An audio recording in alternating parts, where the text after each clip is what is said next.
to the point where I'm like, I can't just wake up and know my knee's going to be bothering me and push through this on a daily basis. Old football injuries can't keep former college and pro football player Bobby Carpenter down. So he decided to check out the all-natural regenerative pain treatments at QC Kinetics. I was fortunate enough to obviously sit down with QC and kind of understand your body still has the ability to heal in it. We just need to give it a little bit of a boost. Exactly. QC Kinetics concentrates your body's own healing agents in your painful hips, shoulders, knees, or back. Everyone can say, well, you need to replace this or replace that, but it's no surprise to see people being willing to try this first, especially when it has such great results. QC Kinetics treatments take place the same day right in the office. No downtime. Call today for your complimentary consultation and see if you're a good candidate. Call QC Kinetics, 828-333-9517. That's 828-333-9517. 828-333-9517. Hi, I'm Chad Greenway. After retiring from the NFL, I've embraced my new role coaching my kids in their youth sports. Our Youth Basketball Association made the decision to use trusted coaches to train, screen, and educate all of our basketball coaches. Visit trustedcoaches.org to learn more. I'm a trusted coach. Are you? No, I don't want to. No. With all these new winners at the North Carolina Education Lottery Winners Club, we need to decide who's in charge. We need a top prize winner. We need someone who's good with words, like us crossword winners. If elected leader, I will extend the hours during which all winners can use the diamond-encrusted hot tub. Yes! New scratch-offs mean new winners. This month's tickets are packed with $130 million in total prizes. The Winners Club awaits. Must be 18 to play. Approximate overall odds of winning range from 1 in 3.22 to 4.51. Problem gambling helpline 877-718-5543. From the Ingalls Studios, this is ESPN Asheville, WPEK, W225CJ Fairview, WMXF Waynesville, and iHeart radio station. Now, your chance to win $1,000. Just enter this nationwide keyword on our website. Credit. That's credit. Enter it now.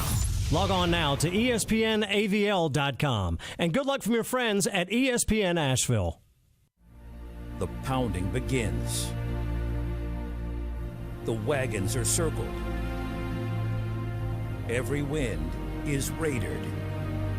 It's football time in America.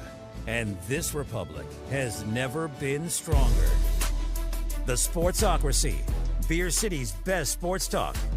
Live from the Ingalls studio. It is ESPN Asheville, 92.9 FM, 880 AM and 1400, coming to you live from the Ingalls studio. We are the Sportsocracy, heard everywhere on the iHeartRadio app, and you can take us with you everywhere you go. See us as well on YouTube. Go to thesportsocracy.com, click that live video link, subscribe to the channel, and you can join us in the chat, and a lot to chat about because it has been the most historic 24-hour period in the history of football. I mean, dating back to the 24-hour period where they developed the game with Pete Carroll, Nick Saban, and then Bill Belichick, all leaving their teams or announcing their retirements or all the different circumstances that happened there. What a time to be alive, ladies and gentlemen. It is certainly interesting. We will have WLOS's Chris Womack, who covered Nick Saban hands-on his first few years in Alabama, joining us at the bottom of this hour to talk about Nick Saban. Mm-hmm. We talked about Pete Carroll yesterday, so I guess that means we got to talk about old Bill. Yeah. Yep. I don't know exactly what's happened over the last 48 hours. All I can tell you is what I knew and what I have seen going into today. The betting markets have had Bill Belichick going to the Atlanta Falcons for about 3 weeks now. I thought that was absolutely preposterous, and I'm not sure that I don't still, but I'll get into why that is in a minute. I know Bob Kraft and Bill sat down earlier this week. I was told that Bill was ready to relinquish personnel control and everything was going to be hunky-dunky. And then something changed. What that is, your guess is as good as mine. I'm not real sure. But this feels right. This feels like the right time to do this. Yes. It feels like the right time. But because look, Bill is And I mean, obviously, anybody's watching this on YouTube can see that I'm wearing a Jets hoodie at this moment. I am a lifelong Jets fan. So am I a little biased in what I'm getting ready to say? Sure. I try to take that out as much as I can as somebody that does this for a living. Bill is 72 years old. And you look around the AFC landscape right now with an ascending Miami Dolphins team. They are better this year than they were last, and they will be better next year than they are this. The Buffalo Bills are a legit contender, and they are now. They have been for several years, and they will continue to be for several years. I can say the same thing about the Kansas City Chiefs. I can say the same thing about damn near every team in the AFC North. And then you look at the really ascending teams, the Colts, the Texans, whatever the Jaguars are. The Chargers are getting ready to hire a coach that can't be any worse than Brandon Staley. And if Aaron Rodgers is healthy next year, the Jets are more formidable. What I just said means that practically no matter what New England does for the next 365 days, you are at best the 13th best team in the AFC. It doesn't really make sense for Bill to continue to bang his head against this wall, which is what I have been saying for 4 solid years. Now, I thought he was going to, because now you do have the 3rd pick in this draft. There are 3 quote-unquote franchise quarterbacks in this draft, and the defense was pretty set. Obviously, something changed. And I don't really know where either one of you go. I don't know where New England goes. I don't know where Bill goes. And I'll tackle Bill first. Atlanta. Okay, so say this out loud. I have a 72-year-old coach with a fan base that is at times apathetic. I have a high-end receiver. I have a high-end tight end. I have a high-end running back. All 3 who were drafted in the top 10. I have a pretty good offensive line. I have a pretty good defense talent-wise. What's the one thing I don't have? Quarterback. What's the one thing I don't have easy access to? A quarterback. Have I not just done this for the last 4 years? Are you really telling me that Bill Belichick, and maybe this is the only option, I don't know, but are you really telling me after 3 years of Mac Jones and Bailey Zappi, I'm headed to Atlanta to go into Desmond Ridder and potentially a rookie or Justin Fields or Ryan Tannehill or whatever it is that you're getting ready to do? You're telling me that's the final act for Bill Belichick? That don't smell right to me. Now, could it happen? Sure. Could Arthur Blank give up, his life of making a great home for Cruella DeVille? Maybe. She's out trying to slaughter puppies. Could he say, you know what? We're all in on a quarterback. Here is our plan. We have the 8th pick in this draft. We will make a move up to get one of them for you. Or we'll make a move to get Justin Fields. Or we'll make a move to get whatever it is. Kirk Cousins. I don't think Kirk Cousins is leaving Minnesota. I don't either. I think that would be a difficult procurement. Okay. That's the only way this happens. The only thing that makes sense is that you give Bill a path to a quarterback. Because if not, all you did was go to a lesser conference with the exact same problem that you had. Mm-hmm. But with better coaching, that Atlanta team could have been much better, right? They could have at least won the division. They should have won the division. They're the most talented team in the division. It's not really all that close. And that's it's them in New Orleans. And that's what I'm saying. If you put Bill Belichick on this team, it makes a difference. Now, Bill's already gone through the quarterback thing with Mac Jones, right? He's been through the ringer here since Tom Brady, and he wants to have a solution here. I don't think there's any reason to believe that wasn't told to him.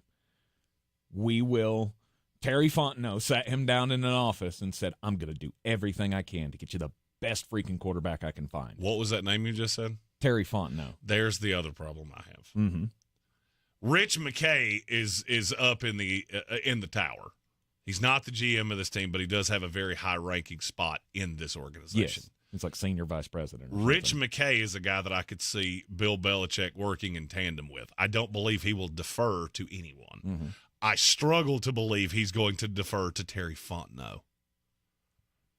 Well, whoever made the decision. Somebody's promised him, right? You would think so. Or this is the best scenario that I can get. It's the best scenario by a mile. The scenario makes all the sense in the world because you have a division that has 4 bad teams in it. As we said, your team won it as the division champion. You're going to lose several key pieces this year, and you have to pay Baker Mayfield. So you, to me, have become completely irrelevant. Next, you look at the Carolina Panthers. You have a quarterback that a lot of us in the scouting community believed in, but you got some bad coaching. You had a horrifically bad scheme, and outside of the NFL Players Association, nobody really believed in your offensive coordinator either. He was 2 on that list, which is why we didn't talk about it, because it was that stupid. I don't think Carolina's all that relevant. Really, no matter who you hire, I think you're a year away at best. So now it's New Orleans, who's in cap hell, and Atlanta, who has – it's not the most ideal situation because you have drafted reasonably well and you've got guys that you have to pay. But you're in a markedly better situation than New Orleans. But it all falls back on the quarterback. And if, I don't know, 10 days from now, Tank hits his stupid little button and starts doing his stupid little dance, and Bill Belichick is the next coach of the Atlanta Falcons, then the next piece of that puzzle that we have to figure out is, all right, who's the quarterback? Yep. Because you didn't sign up for this with Desmond Ridder in mind. No. They'll go get Justin Fields, or they'll trade up to get a quarterback in the draft. Am I the only one that personally hopes it's Justin Fields? Because the idea of Justin Fields and Bill Belichick on the same sideline just fills me with glee. Do you remember the Cam Newton thing? Oh, yeah. Oh, yeah. Yeah. Bill looked like that aged him about 6 years and about 3 months. Kirk Cousins, whatever it takes. Whatever Bill wants, right? And that's kind of the problem that you had in New England was whatever Bill wants. Look, if Atlanta feels like they're in a position to compete right now and to win right now, and this is where they want to be, they want to win the division, maybe not go too far in the playoffs, then okay, you can do this for the next 3 years, 4 years with Bill. What does this remind you of? All right, let's just – and – we're almost chalking this up that he's headed to Atlanta because everybody and their brother has said he wants to continue coaching, and I cannot figure out a path that he does it anywhere else. Can you?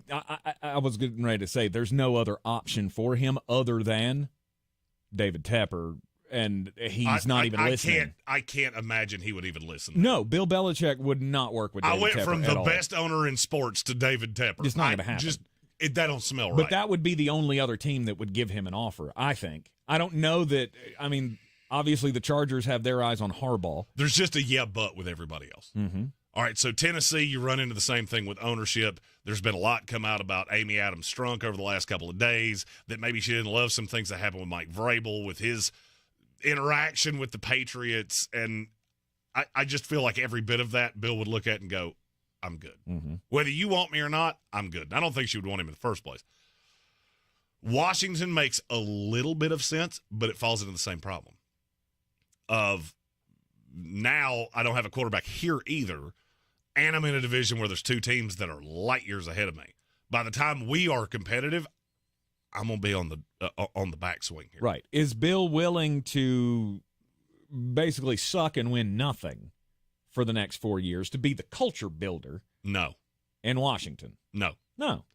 He wants to go somewhere where he can compete, where he can win division titles, and he can make the playoffs. And he can make this look like he ended his career on a high note and not the embarrassment that has been the last 3 years since Tom Brady left. And I'm glad you said that name because Tom Brady's very involved with the Raiders. He's a part owner of the Raiders, and he has hands on this coaching hire. I am no longer convinced that this is just going to be handed to Antonio Pierce.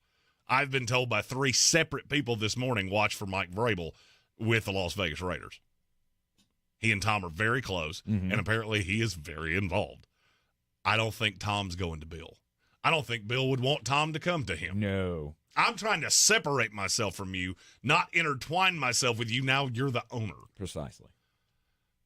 None of the rest of them make sense. Seattle does to a point. I think Seattle has a roster that can win right now. It's a tougher division, and he doesn't want to be on the West Coast. That leaves Atlanta as the only possibility. Right. All right, so getting that out of the way, we're assuming that this would be with Atlanta. Yes. What does this remind you of? Because for me, I haven't been able to get away from this all day long. What, like in the sense of another coach? Another coach leaving? that was on the backside of their career goes into a situation like this where they're so happy to have him, and it's an older guy. Like Bill Walsh. This reminds me so much of Joe Gibbs' second tenure with the Washington at the time Redskins that it is otherworldly. Do you remember how that went? Poorly. 6-10, 5-11, 9-7, 10-6. That was from worst to best the order he finished in. Right. I think Bill's a better coach. Joe Gibbs by that time had been out of the league for 12 years, and it looked like the league had passed him by. I don't know if you remember when he called 2 timeouts back-to-back and did not know that rule had changed. That was the time that I think we all looked around and went, okay, then we're moving on. I don't know that Bill is the home run in Atlanta that people think he is. I just don't. That's a very young team. It's a very young team that really needs to predicate itself on offense. And I just feel like Bill is going to bring these old school New England Patriot ways with him because I can't stop seeing Bill Belichick as the head coach and Josh McDaniels as his offensive coordinator. Right. Just how I see this going. Right. Because he's super predictable. And Drake London and Kyle Pitts just roll their eyes in the back of their head and go, oh, my God, can we not have a coach that builds the scheme around to us instead of tries to make us contour to them? Oh, Kyle might be fine as a tight end.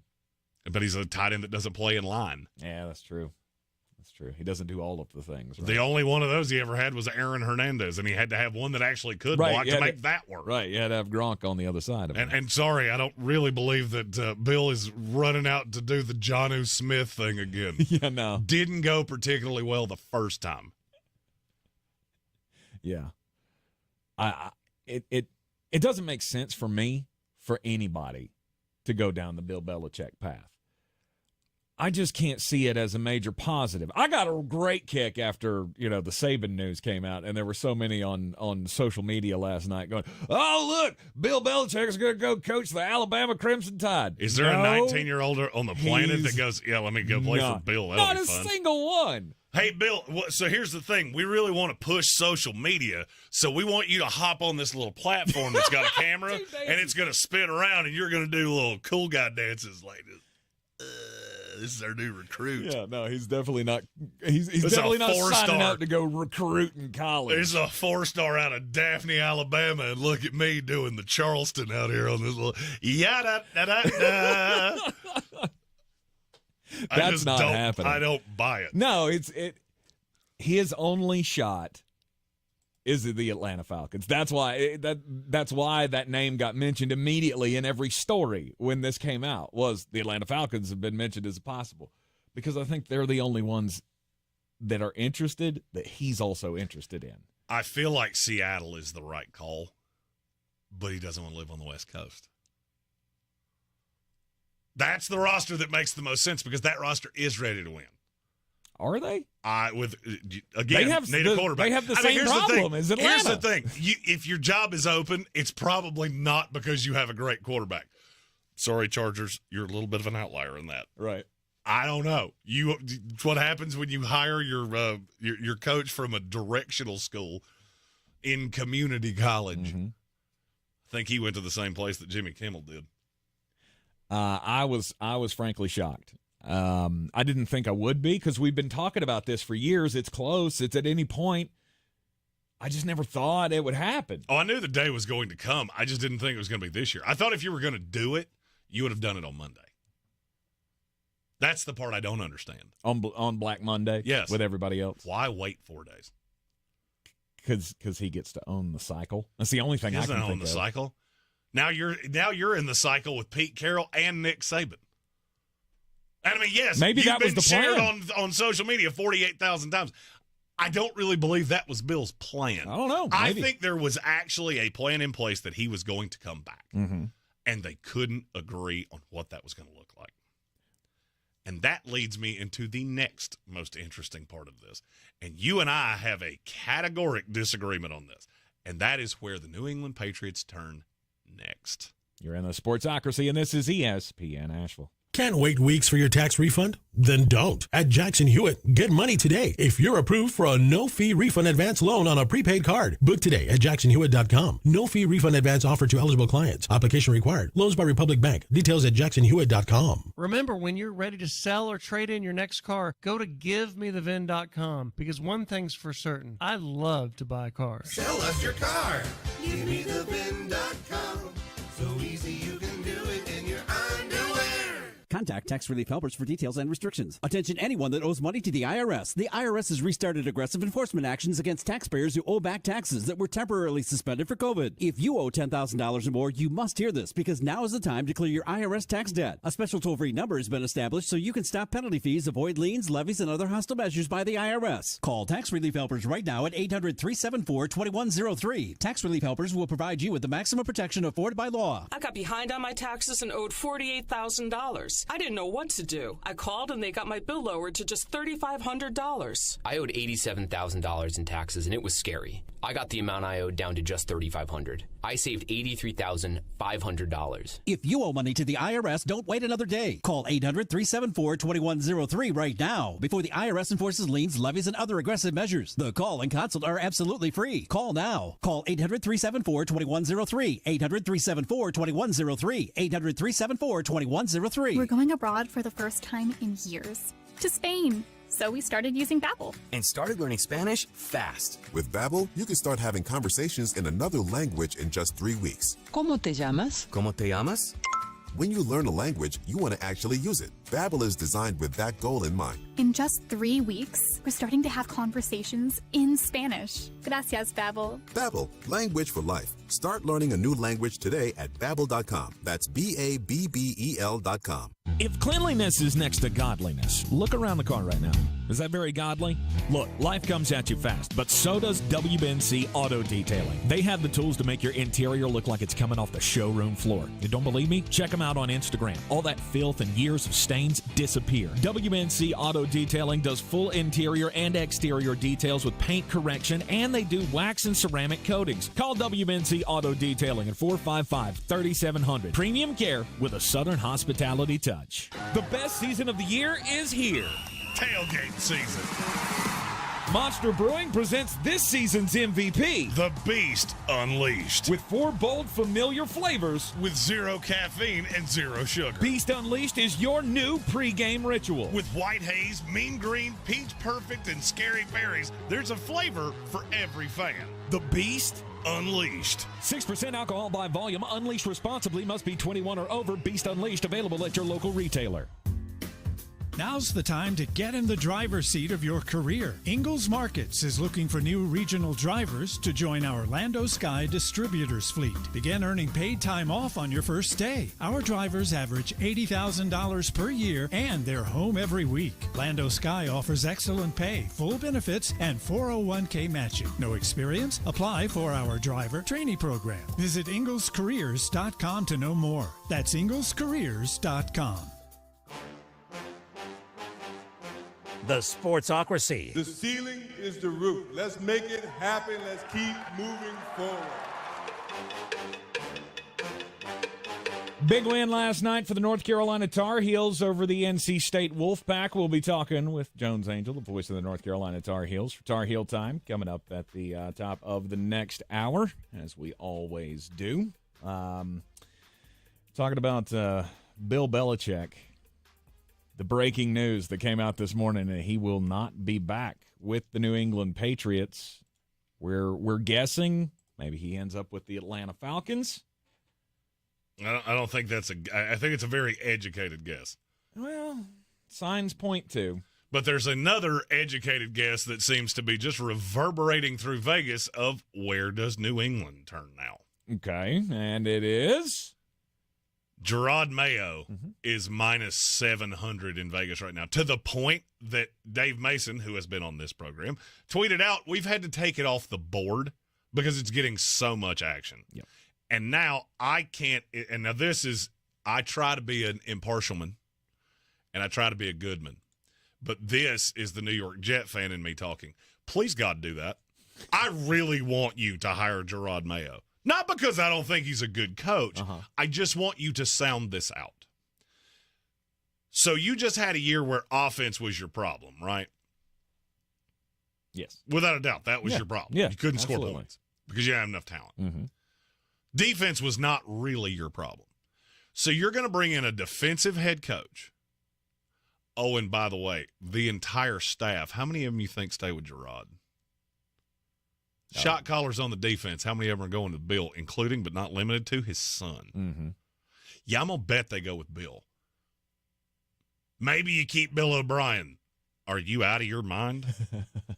If Bill O'Brien gets passed over for this job, and then you're telling me he's going to stick around out of team spirit to be the OC for Gerard Mayo. You don't know many type A personalities, do you? Right. Ain't no amount of money that Robert Kraft could promise him to hang on to that job. Because it's not about money. Yeah, and That's about the getting back narrative to the is top. the narrative is, oh, we've had Gerard Mayo, we pegged him as the replacement. Yes. Well, and I get that. This happens in business every single day. You have somebody that's going out, and you tell their loyal number two that, hey, when he retires, you're going to be the guy. Then that day comes, and you start looking at the balance sheets going, we can't do this. And they start begging, oh, please, God, stay for another year. Because if we turn this over to a first-time guy, we lost 4% in the last quarter, we'll lose 40% in the next quarter. Because it's a first-time guy who has no ability that we know of to fix the offense. Tell me where I'm wrong. You're not. You're not. But it keeps the winning culture in-house, right? If you want to have the bridge to the next era, we like we like some of the Patriot way. We just want to update it a little bit. I don't know. Maybe they see Gerard Mayo as the guy who keeps the winning culture in the building during this transitional time, and maybe it blossoms into something, maybe it doesn't, but we're going to go get him what he needs, right? We'll go find the offensive coordinator for him. Okay, I'm going to make this as clear as I can. The Patriot way is LMNO, dead, dead, dead, dead, dead. Stop saying that phrase. Name me the guy that's done it other than Bill. Oh, and by the way, Bill only did it with Tom. Mm-hmm. How many of these guys have I watched go other places? If you do this, you're going to see what the Detroit Lions, the Cleveland Browns, the New York Jets, I could do this for a long time, have figured out. The Patriot way is a myth. The Patriot way is a totalitarian military-style regime that only works if you have a quarterback that abides by it too. And in the last 40 years, there's been two of them. You had the first one. The other one was Peyton Manning. He would have worked in that kind of scheme as well. Right. Because I'm the sheriff. It's a whole different way of saying the exact same thing. But you better have that guy or this ain't going to work. Mm-hmm. And now you're telling me that you're going to lather up with a first-time head coach with that dog water offensive roster in a division with Josh Allen, Tua Tagovailoa, and Aaron Rodgers? Really? In a conference that has the three I just said, Lamar Jackson, Deshaun Watson, Trevor Lawrence, C.J. Stroud, Pat Mahomes, Justin Herbert. Really? Mm-hmm. That's your plan. What's the gonna need a new plan, Bob? What's the alternative? You go find the young hotshot offensive guy that just changes everything, and maybe it's the unknown, right? You're launching yourself into something that you're not comfortable with. And maybe this is a Robert Kraft thing. Maybe Robert Kraft this is what he wants. He wants a Belichick guy to stay in the room. I don't know. Well, there's an answer to that mm-hmm. that actually comes with a competent offensive scheme. It's Mike Vrabel. Mike Vrabel's the one that makes sense because he's the one Patriot way. He figured out his own Patriot way. Mm-hmm. Did he keep some elements of Bill? I'm sure he did. Did it ever feel like a Patriots team? No. No, it didn't. And no, he's he a actually good had some coach. fun with it. And he's a good coach that's well respected around this league, can keep that culture that you're so obsessed with keeping in the building. And you give him a year or two, could actually win some games. Yep. Gigi Gambling said it in the YouTube comments. He beat me to it. That Arthur Smith, Mike Vrabel thing I said in Carolina, it'd work in New England too. You're going to have to temper expectations for a year or two because you're starting down 13 to 75% of the AFC, including the Jets. Which, by the way, if you think those two teams are close, go back and watch Week 18. Nobody was just sitting in that. That was two teams that were trying to get wins. And New England couldn't score. Yes, I understand it was in a blizzard. No, I don't care. That's the path to me. Or you just scrap it all and go get an offensive guy. But to me, Gerard Mayo, okay. As a fan of a team in the AFC East, please do that. Yeah. You'll be the same irrelevant franchise that you've been for the last 3 years. But we made the playoffs. Yep, and got smoked. You haven't been relevant because this doesn't work. In this league, as it's currently constituted, you cannot be completely irrelevant on offense. No. And so now you're going to have a guy that's never been a head coach. The staff's going to get hemorrhaged going down there with Bill because the vast majority of them would go with Bill. They're Bill guys. He was the czar of the New England Patriots. Every person that was employed in that franchise was at the behest of Bill Belichick. They'll go with him to Atlanta. And then Gerard Mayo is going to be trying to cobble together some coaching staff the same way Frank Reich did in Carolina. You can get names. There's no synergy whatsoever. You guys barely know each other. It's just a terrible idea. Terrible idea. I thought loyalty was going to be the thing that kept Bill Belichick around. And with all of the insiders, or not all of the insiders, but many of the Boston insiders, they're all sold on this. They believe that it's Gerard Mayo and that this is how this is going to go down because this is what they've told him. They've bred him to be the follow-up to Bill Belichick. Is loyalty going to be the thing that holds New England back even more from bouncing back from this? Well, loyalty is an adorable concept in Disney books. Can you honestly look into that camera right there and tell me Gerard Mayo is the best, most fit for this job with where this team sits to take this job over? No. Is it even close? No. I agree. So loyalty is cute. Yeah, that doesn't mean I'm going to give you a job that you're not qualified for. And look, I think Gerard Mayo will be a fine coach in this league. There are situations in this league right now that I would hire him for. None that are open on this cycle that I can think of, but I'm also not a big fan of hiring defensive coaches. There are jobs that he is qualified for. This ain't one of them. This is a big boy, top to bottom, complete rebuild. Tear it down to the studs and rebuild. And I don't think he's that guy. He can be likable. He can be lovable. He could be a great Patriot. It doesn't mean that that's where you turn. Yep. And if you do, I think we're going to be doing the same thing 3 years from now. Sir Jimothy with a super chat. I would hit the button, but, soundboard things still not working. But at least you can hear us. He asked, was Bill a better or worse GM or head coach? GM, not close. No, I don't think you're hearing the question the way he asked it. Was he a better head coach or worse GM? I would say worse GM. And I would say better head coach. He won 6 Super Bowls. He won 6 Super Bowls and had personnel control over the vast majority of it.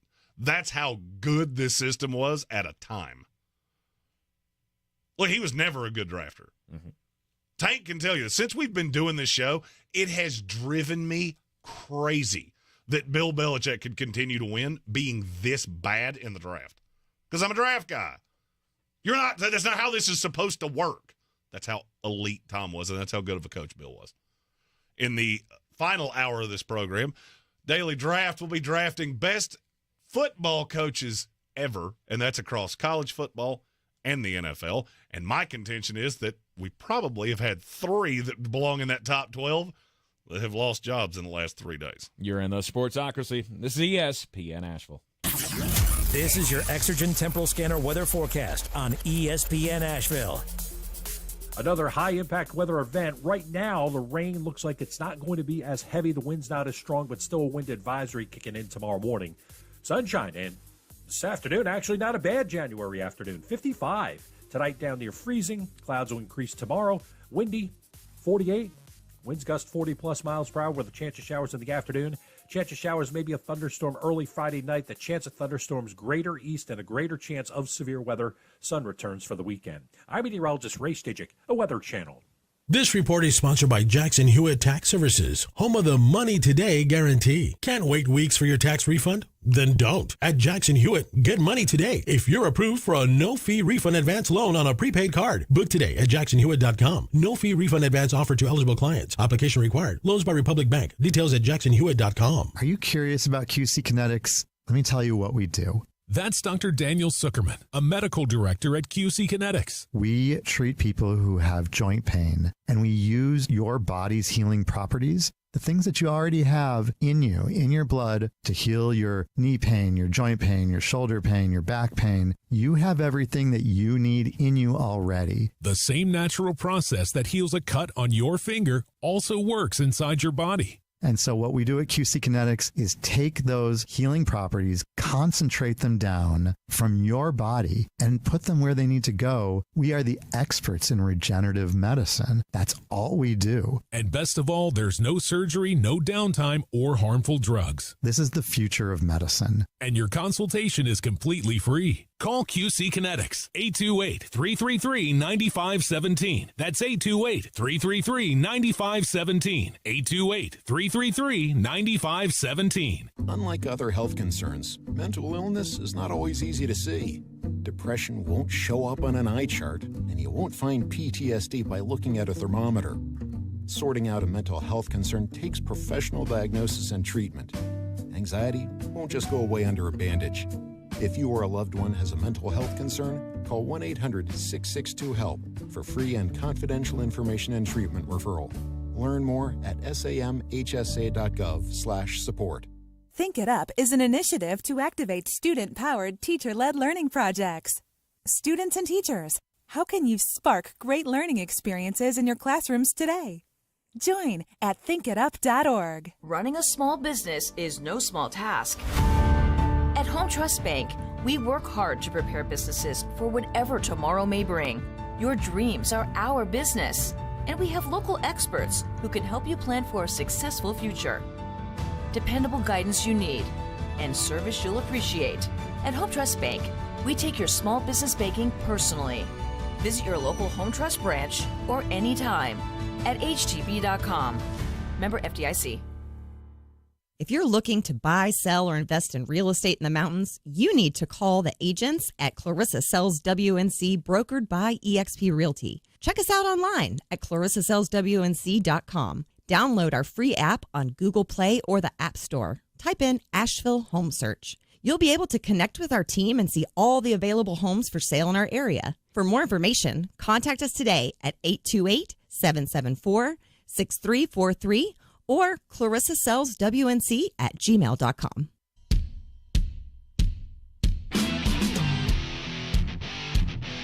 The Sportsocracy. We treat star athletes better because they're better people. That's not fair. Life isn't fair, kiddo. Get used to it. We're back in the Sportsocracy on ESPN Asheville inside the Ingles studio. Low prices. Love the savings. Those of you watching on the YouTube channel, I'm snacking on my salad here. All my produce bought fresh at Ingles Supermarkets. All my meat, because I still eat like a man. So I went keto to carnivore. Oh, yeah. So now I eat like a Tyrannosaurus Rex. Good for Every you. time I eat, something has to die. Yeah. The Alabama Crimson Tide. There's a huge change coming because Nick Saban has announced his retirement. And on this day, we could think of no one else that we would want to talk to. There's nobody in the city of Asheville more qualified to talk to. Yes, because, and also maybe he's the one who needs the most support today. Yes. Chris Womack, sports director at News 13. Welcome into the program, sir. And I'm sorry. Hey, it is what it is. It was a magical decade and a half. That's what because as you can imagine, I've been stopped about 70 trillion times over the last 16 hours. And you know what? It was a good run. It was a lot of fun. I got to cover that team for 7 years. I was a student there for 3 years, the first 3 years of Saban's tenure. And so I've seen a lot of highs, and our lows were a lot of other programs' highs. I was going to say. So, yeah. So it's what do I have to complain about? I'm just thankful that it was us that got to experience it. See right there, Chris was trying to be a Goodman and not say Auburn. So I'm going to say Auburn for you that your bad was their good. Let's see. We saw Tuberville, Chiswick, Malzahn, Harsin, and now Freeze. That's how much turnover has gone over there in the same amount of time. And if you want to throw in Cadillac Williams, because he's an interim, throw him in there too. So, yeah, it could be worse. See, didn't that feel good? See, when you take shots at the rival on the bad – I learned this when Bobby Bowden went away because I could take shots at everybody except Steve Spurrier. Like, you can have all of the Spurrier times. I remember Ron Zook, too. Yeah. I mean, granted, right before I got to Alabama, it was the end of the Mike Shula era. So we have our bad moments, too, but not many since 2007. Yeah, you didn't have it really any since 2007. The low bar was, what, 2 losses? He never had any worse than a 2-loss team there? No, he had 6 his first year. Okay. If you count the first year, that first year was not good. The low bar was losing to Louisiana Monroe when he'd been there for about 15 minutes. His office still had the new office smell. That's right. And then it was all just ruin our lives. And I was in the stadium that day, so I remember that one very well. Ouch. I mean, Saban obviously will be remembered as the greatest of all time by many fans. There's only one more argument for greatest of all time, and it's yours, right? Like we own both of them. Alabama, this is why everybody hates you. Well, and I think that I would say a solid 95% of the fan base has come over to the Saban train in that argument. There's still that small section that says Bear Bryant, but it's a completely different era that they've done it in because Bear could recruit 100 players a year and stash away great players that would have contributed at other teams, whereas Saban has 25 scholarships, and you can do what you can with that, but you can't, offer another kid and then sit him for 4 years and wish him well with the diploma on his way out. So right. I would say Saban has definitely, he had the hardest era, and he had as much success, if not more, because he won as many national titles in about half the time. So, yeah, for me, I don't know that there's much of an argument. The only thing about Bear Bryant is because he meant so much to the state, he was this father figure to the entire state of Alabama, or maybe more of a grandfather figure. And there was so much lore, with the unfiltered Winchesters and the watchtower where he would watch practice from, all that, fairy tale stuff kind of surrounded Bear Bryant. But Saban is, I don't know that there's really a conversation over who's the greatest college coach of all time. Yeah. Well, I mean, I feel like we're ignoring Bobby Bowden here. Stop. And as the Florida State guy, I would just say Bear had a special hat. Bobby had a special hat. Nick did not have a special hat. Oh, he did on the practice field. He did. He had that big floppy hat. Yeah. Oh, yeah. Yeah, the big straw hat. Yeah, the middle-aged housewife gardening hat. Yeah, I forgot about that one. Do you know how many of those have been bought in Alabama, though? I mean, no doubt. First, it was the houndstooth baseball hat. Like when I got to Alabama, that was I'm going to use a word or a phrase here I don't use often, in vogue. But then once Saban wore that straw hat for the first time, suddenly everybody had that.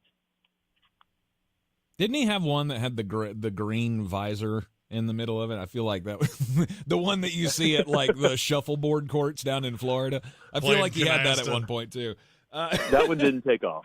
Yeah, no, that one didn't take off. That didn't make him look cool enough. You got to give Saban all the credit for being able to win like he has done in the revolving door that is college football. And I realized that when the streak started, it wasn't as bad as it is now. but to be able to continue to win championships up until this point and, basically go out on top, right? You didn't go out with a national championship, but hell, you went out with an SEC championship in a year that everybody expected this was going to be your worst year. And on top of that, he did it with two very different styles. When he started, the phrase for Alabama's offense was joyless murder ball.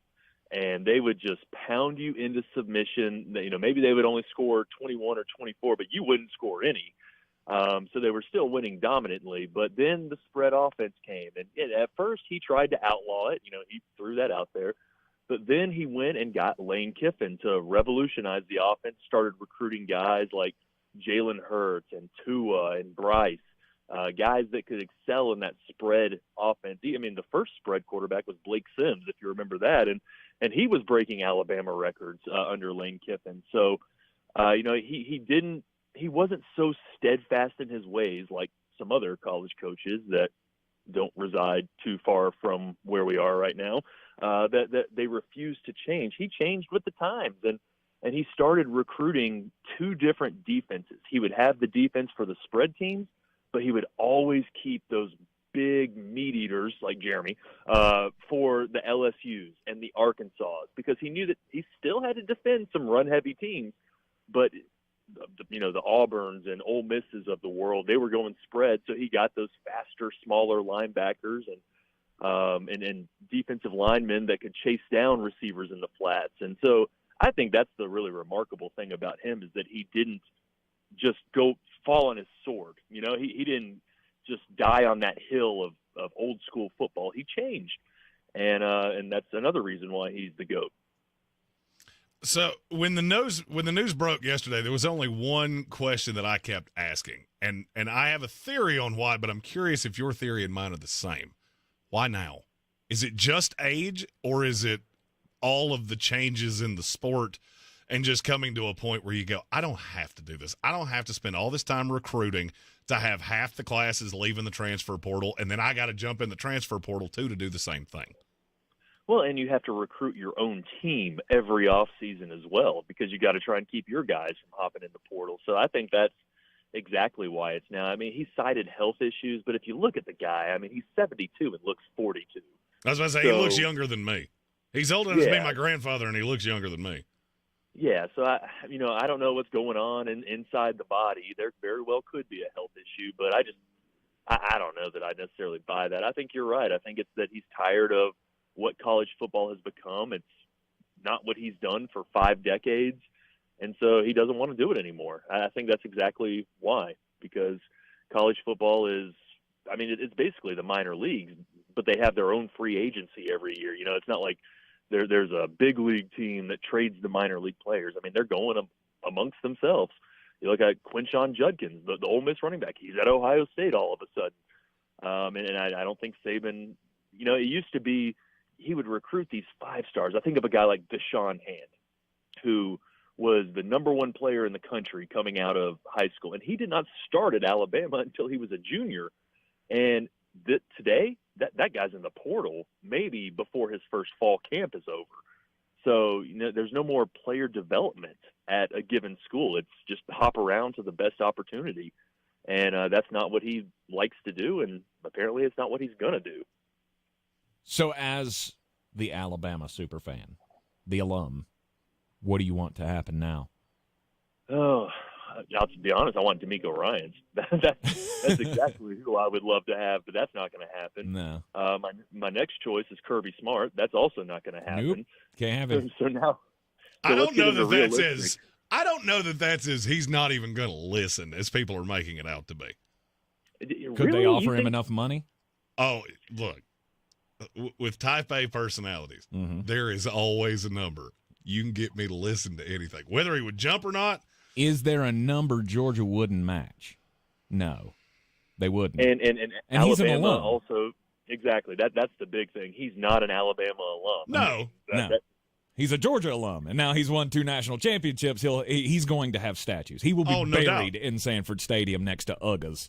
Oh no, I don't disagree with anything you just said. Yeah, no.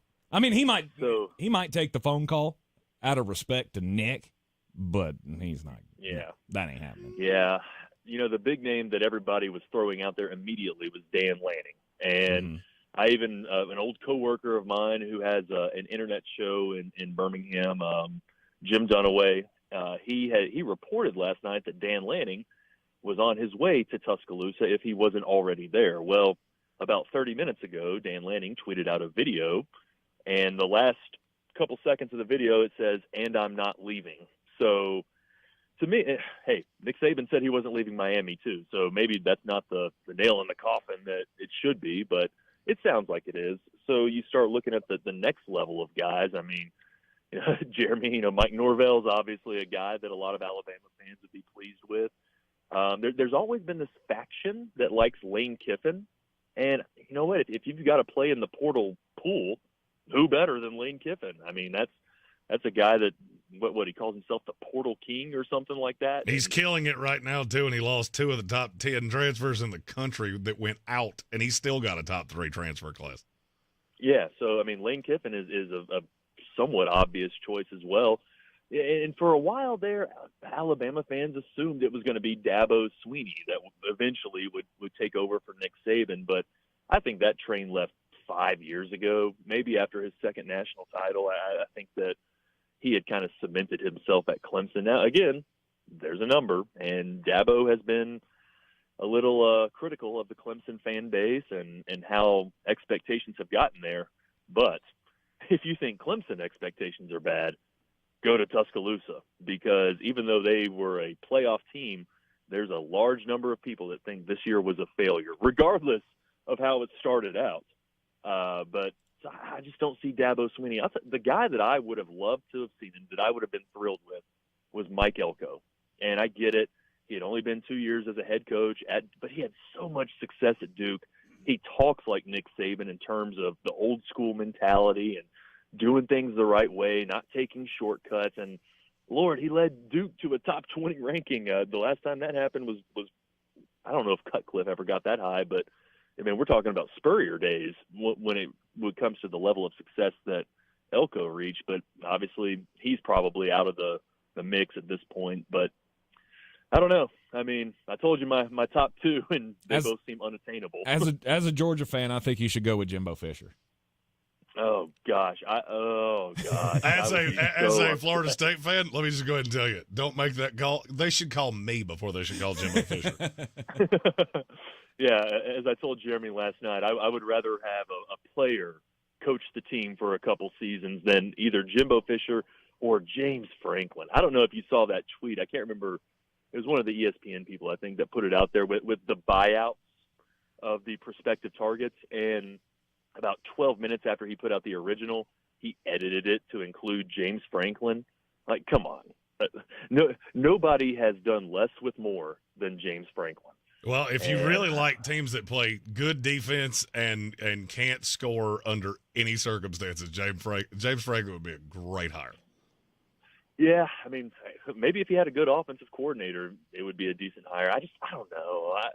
Ever since he left Vanderbilt, there's been this pompousness to him, and I don't know why Penn State gets to be ranked in the top 10 every year. I get it. They're in the Big Ten. Tough conference. You've got 2 juggernauts there that are probably going to be 2 losses every year. But a top 10 team should beat Ohio State and Michigan at least once every, cycle, every 4 years. And he just hasn't been able to do that. So, gosh, not James Franklin, not Jimbo Fisher, and not Ed Orgeron. Not that anybody's saying that. Go Tigers. Go Tide. Roll Tide. I will tell you this. If you hire Mike Norvell, you should really make sure you have a nice stock of antacids, because I think he gave me high blood pressure. Not even because he's a bad coach, but because every game is always close. And because players always seem to want to leave until right before they decide to stay, which gave me a lot of heartburn. Yeah. You were talking about Dabo Swinney. Really quick, how would that be received? Let's say it was Dabo. Just play it out, and that's how this goes. How would the fan base, and you're obviously very plugged into that, having covered it and as a member of it, how would the fan base feel about Dabo Swinney at this point? Somewhere between tepid and lukewarm. because he is a Bama grad, so there's that. He's from Pelham, which is just outside Birmingham, so there would be a lot of people that liked that aspect of it. But I think that his refusal to play the portal game, his insane loyalty to people that are underperforming, Alabama fans see that, and so I don't think that there would be many people happy with it. But I think that there would be like, oh, okay, well, Alabama guy, I guess it's all right. It would be short of outrage, but nobody would be thrilled with it by any means. 2 years ago, it made perfect sense. But after you've seen the last 2 years of Clemson football, you go, Does that not tell you everything you need to know about Dabo Swinney? That Alabama, which is one of the most passionate, knowledgeable fan bases in all of college football, they don't just know what they have. They keep their thumb on the pulse of the rest of the country, too. They would hear Dabo Swinney, and it would be between lukewarm and tepid. Mm-hmm. Well, and because, Saban, he's been old for a while, so I think that there's always been that eye on the rest of the country, like, who would it be? If he retired today, and, yesterday was that day, who would we go after? And, for a long time, it was Dabo Swinney, and he had to answer the questions. Because every time, after every season for a while, there was, Saban's going to Texas. Saban's going back to the NFL. Saban's going to USC. And so these conversations have kind of been had on Birmingham sports talk radio for a while. And, again, I think up until probably when Trevor Lawrence left, he was still the guy that a lot of people would have wanted. But, yeah, you watch DJ Uiagalelei and Cade Klubnik and the struggles they've had, I think that's really soured the Alabama fan base. Yep. Chris Womack, sports director at News 13. Check him out, of course. Tell everybody when you're on. Monday through Friday, 6 and 11, but I'm actually on vacation. I started my vacation yesterday. Okay. So thanks, Nick. Really appreciate you kicking it off with a bang. I'm surprised you didn't go in on your vacation just to report on that. So I actually did work yesterday because I'm a bit of a psychopath. I went to do an interview. The Brevard Middle School coach was one of the referees in the national championship game. Wayne Rundell. He's also an ACC official, and he was the field judge Monday night for the Michigan-Washington game. That's awesome. So I went to interview him, and equally psychopathic, I guess that's the word. I don't know. Nick Saban was at work today. He was at the Alabama facility at 7 a.m. On his first day of retirement. And just can't quit. Yeah, kindred spirits here. Yeah, absolutely. So I'll be back ethic. Monday. I'll be back on Monday. Until then, check out Marvin Parker Jr. He does a great job and works hard, so give him the support in the meantime. All right, will do. We will see you next time, and best of luck to you on your vacation. Hope you can unplug just a little bit and enjoy it, despite all the bad news. Yeah, I'm already thinking of ways that I can go back in. I just can't. I don't sit still well. Right. You're in the Sportsocracy, and this is ESPN Asheville, 92.9 FM, 880 AM and 1400. When we come back, it'll be Tar Heel time with Jones Angel. Hey, it's Mark Starling from First News on 570, and I've been telling you for years how great Summit Dental is with Dr. Chad Reinhardt. Look, you don't have to take it from me. Check out these 5-star reviews on Google. Summit Dental is amazing. They're so friendly and welcoming when you arrive. They have comfort options that you can request at no extra charge, like a warm lavender-infused neck wrap, pillows, blankets, sunglasses, and warm and cold drinks. I've never had this at any previous dental offices. We've changed our whole family over to Summit. Check out Summit Dental in Asheville with Dr. Chad Reinhardt, home of the comfort menu. The free iHeartRadio app has over 100 commercial-free stations waiting for you to explore right now. Like Alternative Rewind, where alt rock began. R.E.M., The Cure, Depeche Mode, Pretenders, Talking Heads, and more.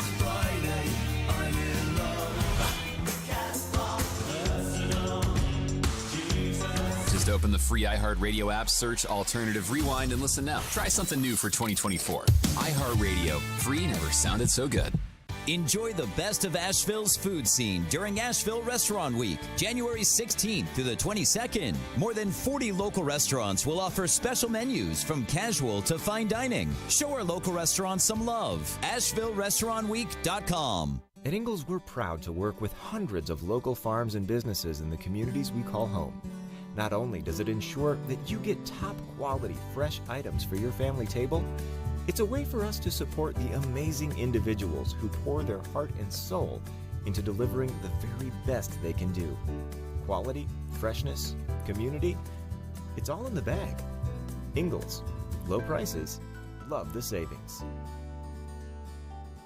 Showtime Sports and Mountain Graphics have teamed up under new ownership by an Asheville native to better serve our community with the finest custom apparel and unique branded items at the best price. Showtime Sports and Mountain Graphics can customize whatever you, your team, business, or local group may need through high-quality screen printing, embroidery, and laser engraving right here in Asheville. Free personal delivery within Buncombe County and a reduced delivery fee anywhere in western North Carolina. Visit ShowtimeSportsAVL.com and MountainGraphicsAVL.com. Your one-stop custom apparel shops. If you're looking to buy, sell, or invest in real estate in the mountains, you need to call the agents at Clarissa Sells WNC, brokered by eXp Realty. Check us out online at ClarissaSellsWNC.com. And did I mention that Clarissa Sells WNC loves teachers? We love teachers so much, we're giving back 25% of our commission at closing. For more information, contact us today at 828-774-6343 or ClarissaSellsWNC@gmail.com. This is your Exergen Temporal Scanner weather forecast on ESPN Asheville. Another high-impact weather event. Right now, the rain looks like it's not going to be as heavy. The wind's not as strong, but still a wind advisory kicking in tomorrow morning. Sunshine, and this afternoon, actually not a bad January afternoon. 55. Tonight down near freezing. Clouds will increase tomorrow. Windy, 48. Winds gust 40-plus miles per hour with a chance of showers in the afternoon. Chance of showers, maybe a thunderstorm early Friday night. The chance of thunderstorms greater east and a greater chance of severe weather. Sun returns for the weekend. I'm meteorologist Ray Stijic, a Weather Channel.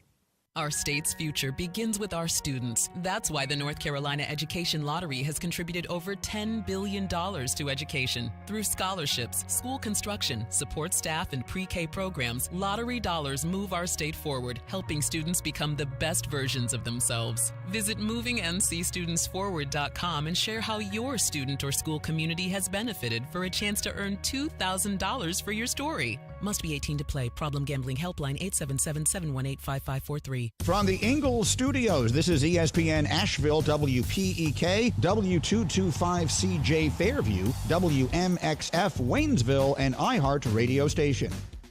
Now, your chance to win $1,000. Just enter this nationwide keyword on our website, green. That's green.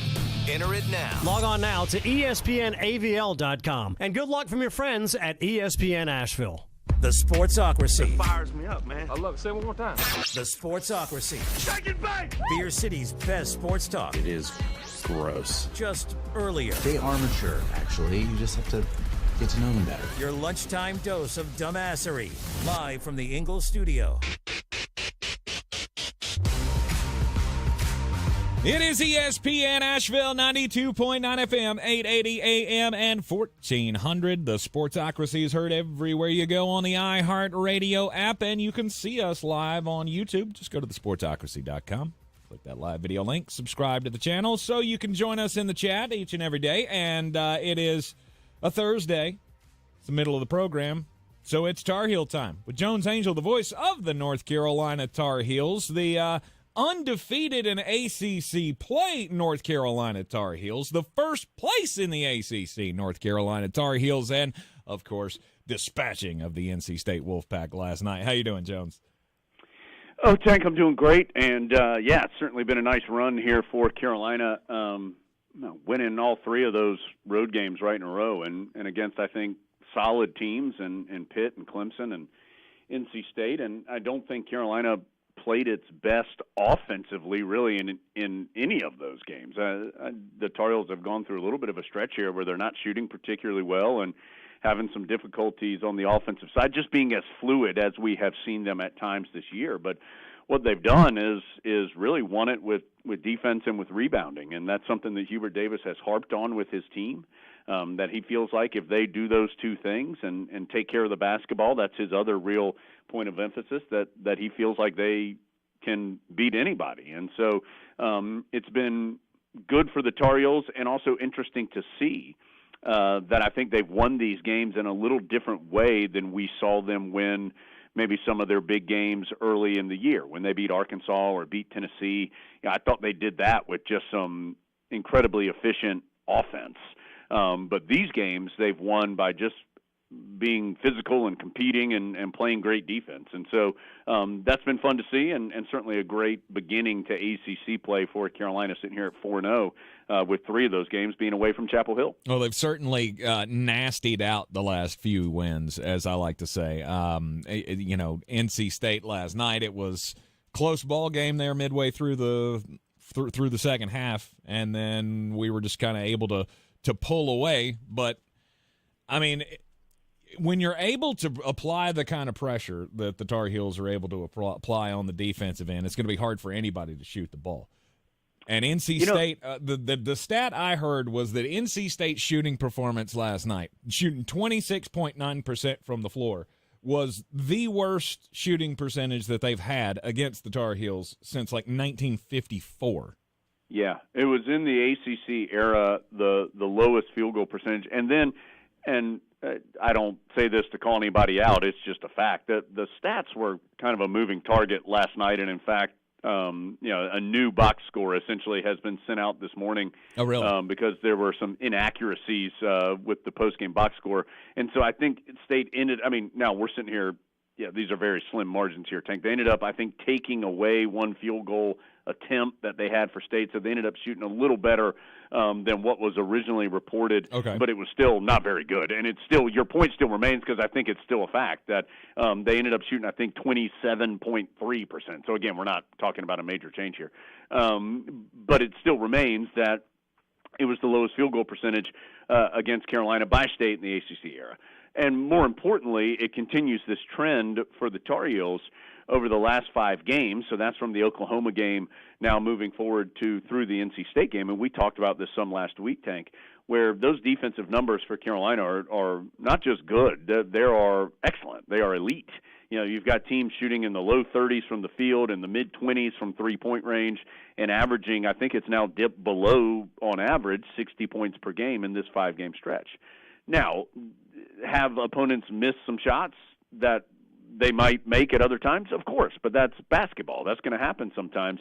I think more often the teams have been taking shots that Carolina wants them to take, and that's either challenge shots at the rim, that's two-point jump shots with a hand in the face.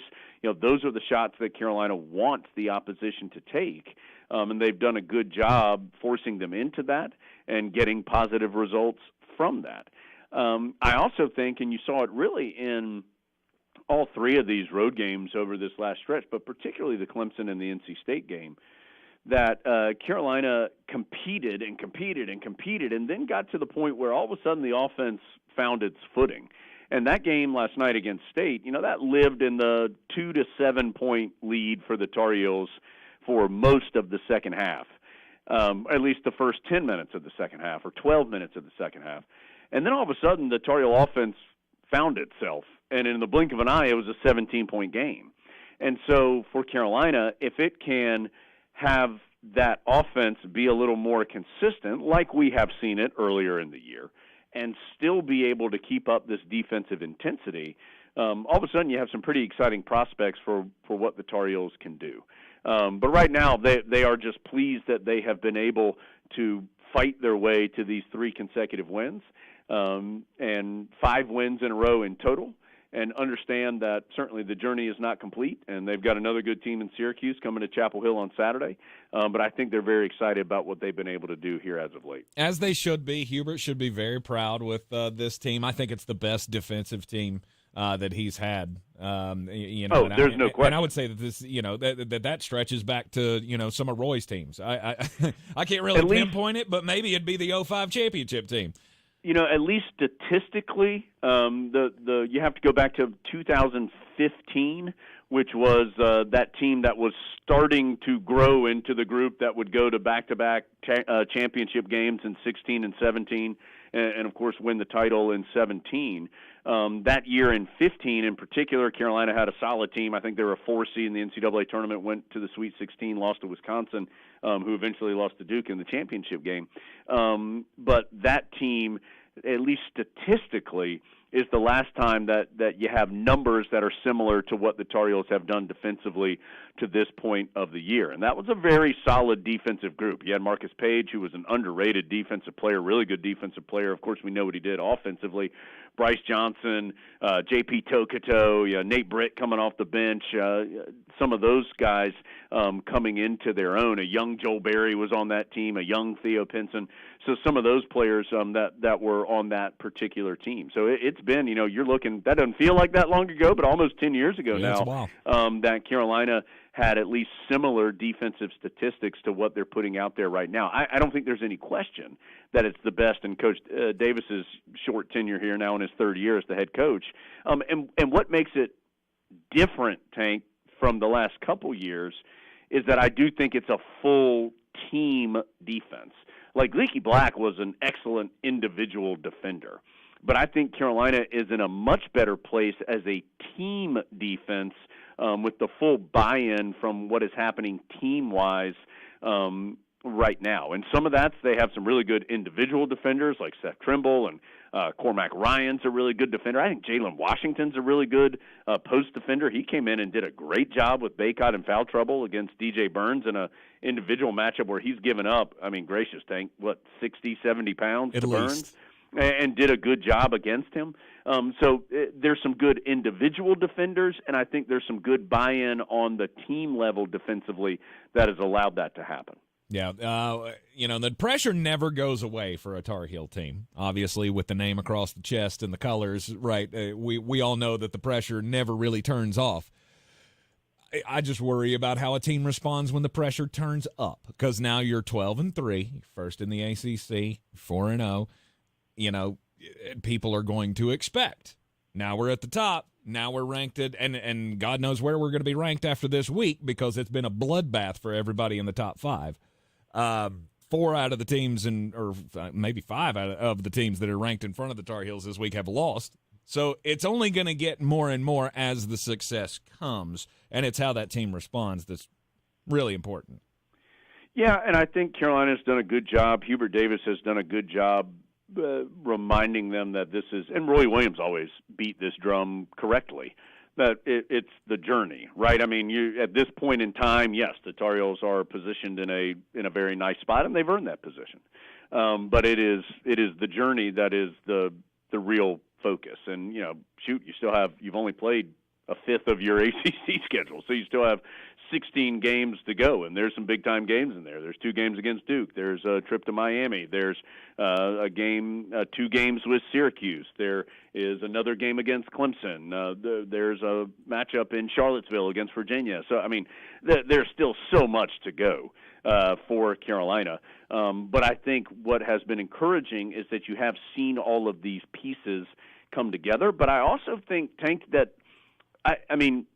there hasn't been like this A++ game where just everything goes right for Carolina. I think Carolina has earned these wins. I think the closest thing you could say that might be Tennessee, but even in that game, the Tar Heels were not very good defensively, particularly in the second half. And so there's still so much room for growth, which I think is the real positive. And there's some things that I think can continue to be consistent that you would expect to be, and that's the fact that the Tar Heels do have 8 or 9 guys, even 10 guys if you include Zayden High in there, that they feel like can go in and give them solid minutes when called upon. That's something that's going to continue throughout the entire year. You have that defensive ability. That's something that, whether or not the shots are going in, can continue every single game the rest of the year. You don't have to rely on Armando Baycott or R.J. Davis having a great game. In fact, neither one of them particularly had a great game last night against State. Baycott was in foul trouble, played much better in the second half than he did in the first. R.J. Davis, for the first time in a long time, had an off-shooting night. Finished with 16 points. I think he had to take 19 shots, though, to get those 16 points. And and yet Carolina won a road conference game by double digits, keeping that in mind. I'm not sure that would have happened in the past. And so it's a team that has a lot more ways to win, and that's a positive as you go through a long ACC season. Yep. We got Syracuse coming up on Saturday. You'll hear it here on ESPN Asheville. Noon start, so pregame will start at 11 o'clock. Are you liking these early tips on Saturdays? Well, I will say this. I like the way that the ACC has settled into its scheduling right now, and that's, you've got one game on Monday. Most of your games are Tuesday, Wednesday. You have normally 3 games one night, 4 games the other night, and then you have these big Saturdays, and I think that's the way to do it. I mean, it just Saturdays feel like a big deal when everybody in the league is playing, and there's some games going on at the same time, and you might be watching that score at the same time that you're watching the Tar Heels play, and then there's 2 or 3 games coming up later in the day that you definitely, if you're a huge fan, you want to watch. And I like the way that is set up. It feels like a big deal. Like last week when Carolina played Clemson, I mean, it felt like a big ACC Saturday, and I think that's going to be the case this upcoming Saturday. And Tank, honestly, I don't know. I don't have in front of me who else is playing, but there's going to be a bunch of good games in the league that are meaningful games, even this early in conference play. And one of those will be right here in Chapel Hill. And for Carolina, it's just good to be at home. I mean, Carolina's played one game at home, and by the time they tip against Syracuse, it will be 42 days that the Tar Heels played one game at home, and that was against Charleston Southern. And so to be at home with a name opponent, a good team in Syracuse, an ACC matchup, Saturday afternoon, like those are fun. And so I certainly expect the Smith Center to be full and rocking, and should be a great atmosphere coming up on Saturday afternoon. Yeah, it'll be a full day for sure in the ACC after the Tar Heels in Syracuse. There's a little Notre Dame Florida State action. Clemson trying to come back from reeling after I think this is their 3rd straight loss last night after getting blown out by Virginia Tech. And they take on Boston College. You got Duke and Georgia Tech, and then the nightcappers, Virginia Tech, who just blew out Clemson, taking on Miami, who just beat Clemson as well. Yeah, so I mean, and all those games are meaningful. Mm-hmm. I mean, these are games, even when you're playing 20 conference games, like the ACC currently is, every year it comes down to 1 or 2, right? Like, I mean, somebody's going to be 16-4, somebody's going to be 15-5, and somebody's going to be 14-6, and that might be the difference between getting that double bye in the ACC tournament or not. And so every one of these games is meaningful, and this will be a fun one for Carolina. And of course, Syracuse is a little different than it has been. Adrian Autry, now the head coach, after he played at Syracuse, longtime assistant, very similar to the Hubert Davis journey at Carolina, taking over for a legendary coach in Jim Boeheim. Syracuse does things a little differently. They don't play that 2-3 zone exclusively. They do still have it, but they play a lot more man-to-man than they have in decades. And they've got some talented players. Judah Mintz is one of the best offensive players in the league, in my opinion. And so this will be a challenge for Carolina. Syracuse, it's been interesting, Tank, in just looking at their schedule. They've done on paper, at least in my opinion, exactly what you would expect. Like, they've beaten every team that you look at it and go, yes, they should win this game. They've won it. And then their losses have been, at Virginia, at Duke. They lost to Tennessee. They lost to Gonzaga in Maui, which was played in Honolulu this year. And so they've kind of been par for the course of what you would expect on paper. So that they're looking for a nice quality win, one where maybe they're going to be the underdog, but certainly capable of coming to Chapel Hill and winning the game. And so it should be an intense atmosphere, like I said, an important game coming up on Saturday. All right, we'll be along with you on the call, listening right here on ESPN Asheville. Have a great one, brother. Be safe, and we will talk to you next week. Thanks, Tank. Looking forward to it. Go Heels. You're in the Sportsocracy. This ESPN Asheville, 92.9 FM, 880 AM, and 1400. Can't wait weeks for your tax refund? Then don't. At Jackson Hewitt, get money today if you're approved for a no-fee refund advance loan on a prepaid card. Book today at jacksonhewitt.com. No-fee refund advance offered to eligible clients. Application required. Loans by Republic Bank. Details at jacksonhewitt.com. I'm starting the new year by making my home feel like new with the advanced cleaning of Zero Res. Take advantage of their New Year's sale. Get 3 rooms of carpet clean for only $119. And when you mention ESPN Asheville, you'll get a hallway clean for free. Schedule online at zeroresasheville.com. Contact Tax Relief Helpers for details and restrictions. Attention anyone that owes money to the IRS. The IRS has restarted aggressive enforcement actions against taxpayers who owe back taxes that were temporarily suspended for COVID. If you owe $10,000 or more, you must hear this because now is the time to clear your IRS tax debt. A special toll-free number has been established so you can stop penalty fees, avoid liens, levies, and other hostile measures by the IRS. Call Tax Relief Helpers right now at 800-374-2103. Tax Relief Helpers will provide you with the maximum protection afforded by law. I got behind on my taxes and owed $48,000. I didn't know what to do. I called and they got my bill lowered to just $3,500. I owed $87,000 in taxes and it was scary. I got the amount I owed down to just $3,500. I saved $83,500. If you owe money to the IRS, don't wait another day. Call 800-374-2103 right now before the IRS enforces liens, levies, and other aggressive measures. The call and consult are absolutely free. Call now. Call 800-374-2103. 800-374-2103. 800-374-2103. Can't get enough football? Look no further than the Good Morning Football podcast. Join me, Jamie Erdahl, alongside Kyle Brandt, Peter Schrager, and Jason McCourty for a daily breakdown of the league's biggest stories. We'll bring you everything between film breakdowns, matchup previews, and our impeccable game predictions. Get your football fix right here on the GMFB podcast. We got recaps, retweets, and reactions to all the wild moments you might have missed on and off the field. Make sure to listen to the Good Morning Football podcast every day on the iHeartRadio app or wherever you get your podcasts. Running a small business is no small task. At Home Trust Bank, we work hard to prepare businesses for whatever tomorrow may bring. Your dreams are our business, and we have local experts who can help you plan for a successful future. Dependable guidance you need and service you'll appreciate. At Home Trust Bank, we take your small business banking personally. Visit your local Home Trust branch or anytime at htb.com. Member FDIC.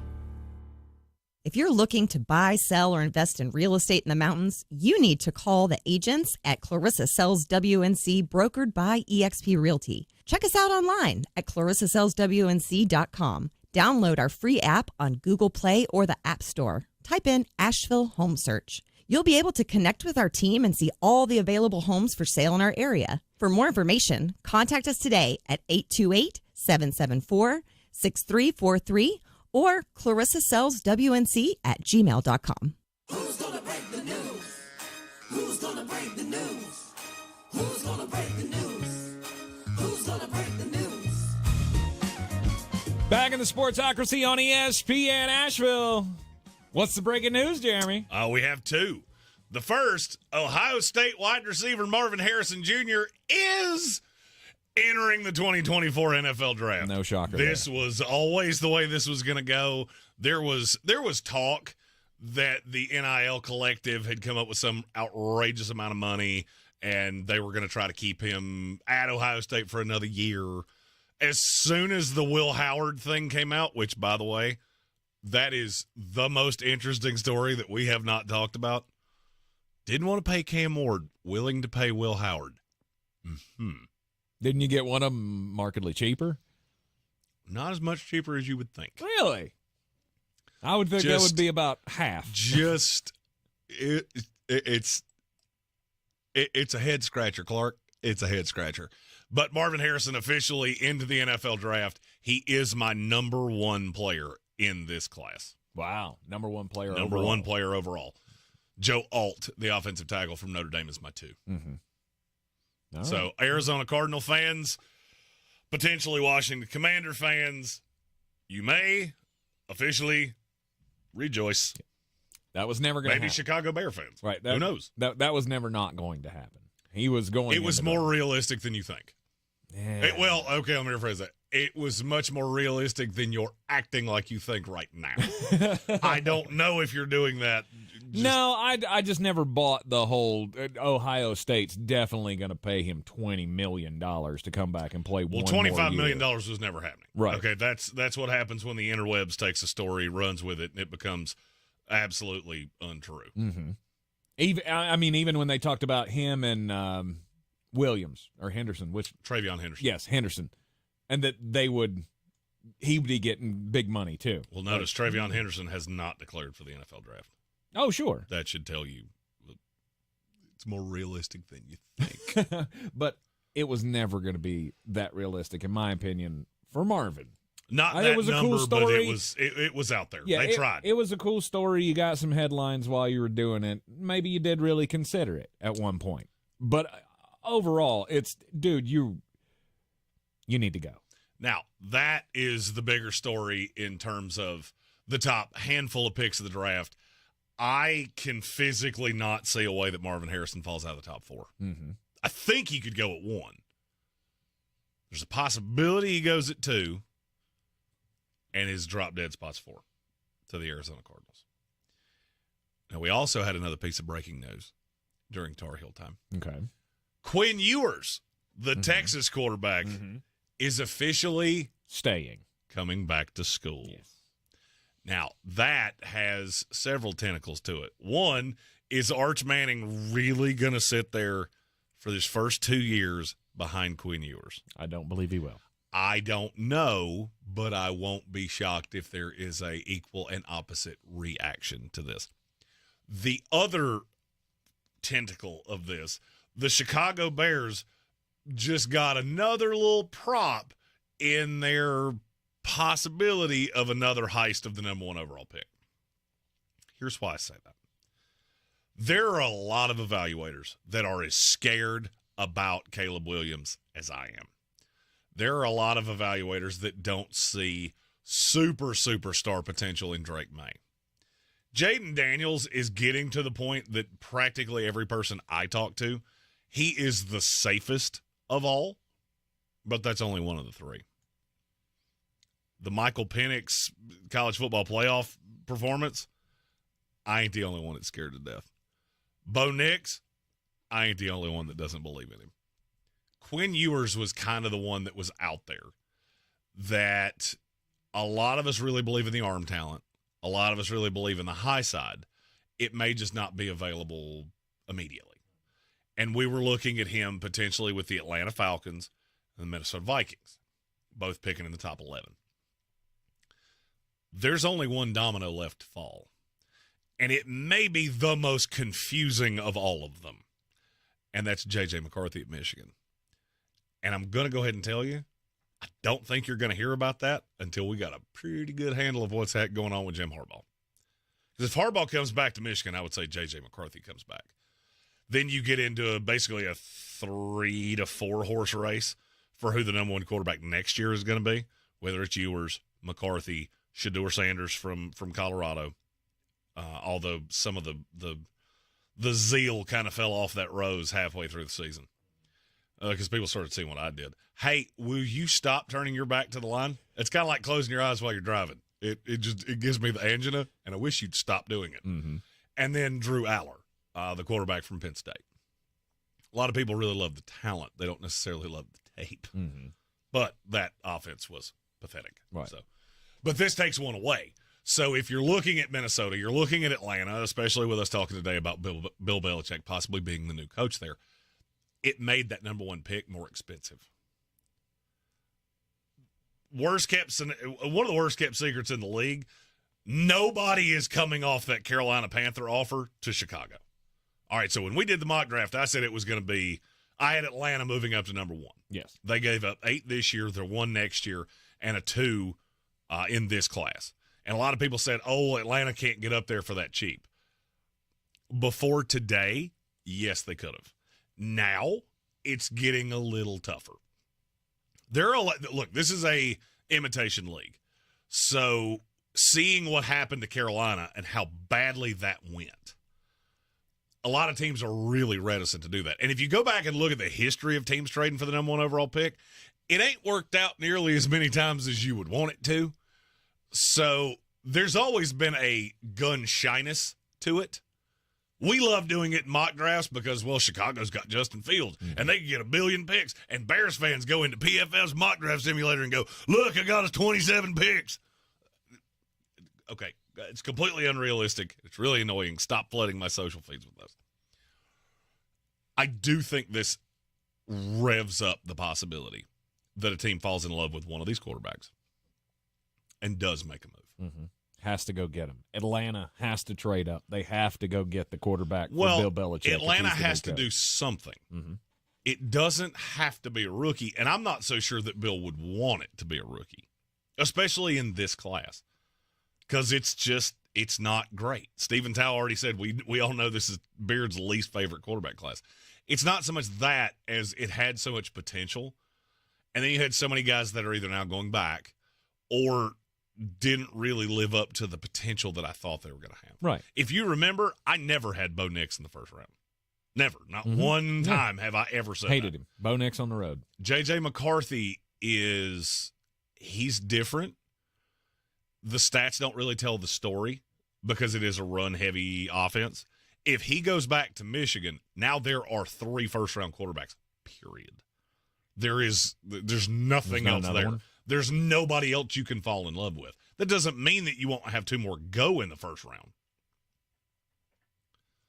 But I am starting to read the tea leaves of we're going bing, bang, boom, 1, 2, 3 at quarterback. Are you trying to tell me that Carson Beck is not going to be in the top of that class? Carson Beck's already coming back. No, you talking about next year? I mean next year. Yes. I mean the next class. Yes, that's exactly what I'm trying to tell you. At least for me. Yeah. Look, you got to make a move, right? You got to make a move. Well, and you can't just make a move to make a move. That's one of the things that drives me crazy when people do mock drafts. I've heard a slew of them over the last week because this is a really popular week to do mock drafts. There's a reason we all do it. Mm-hmm. Because the top 18 picks, the order's set. It's kind of a dead week because you don't get a lot out of playoff teams. And, well, at least we thought it was going to be a dead week.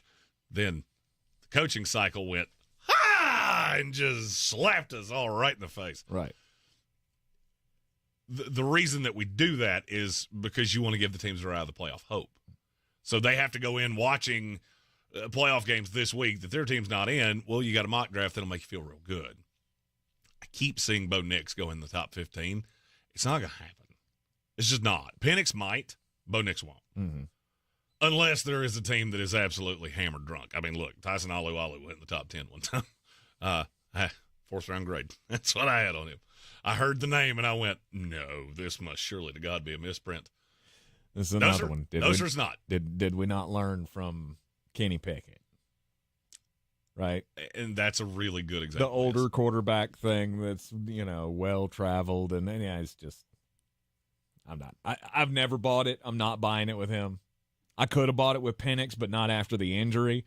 And now, as you said, Jeremy, I think it's a 3-man race. No doubt. Yeah.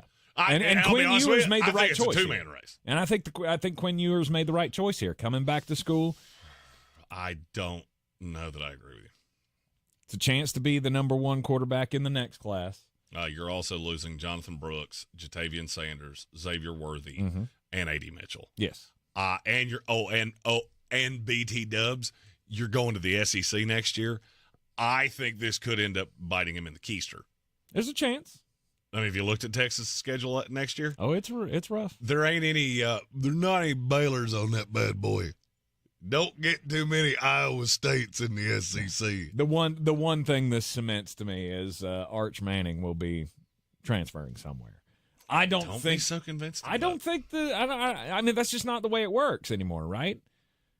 Why would he do that?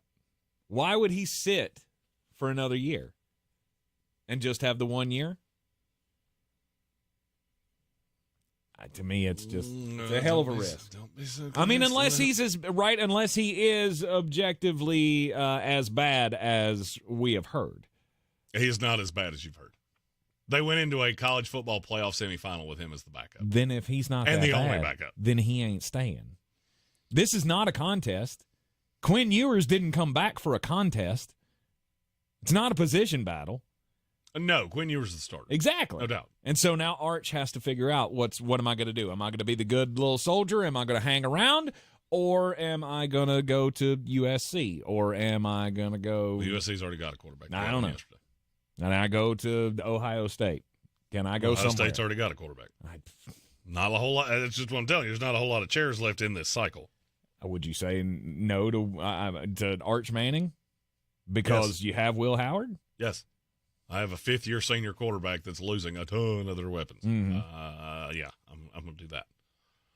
Here's the other thing you got to remember. Dollars and cents. Arch Manning has one of the richest NIL deals in all of college football and didn't play a snap. Mm-hmm. Just remember that. He can take that with him anywhere, though. Can.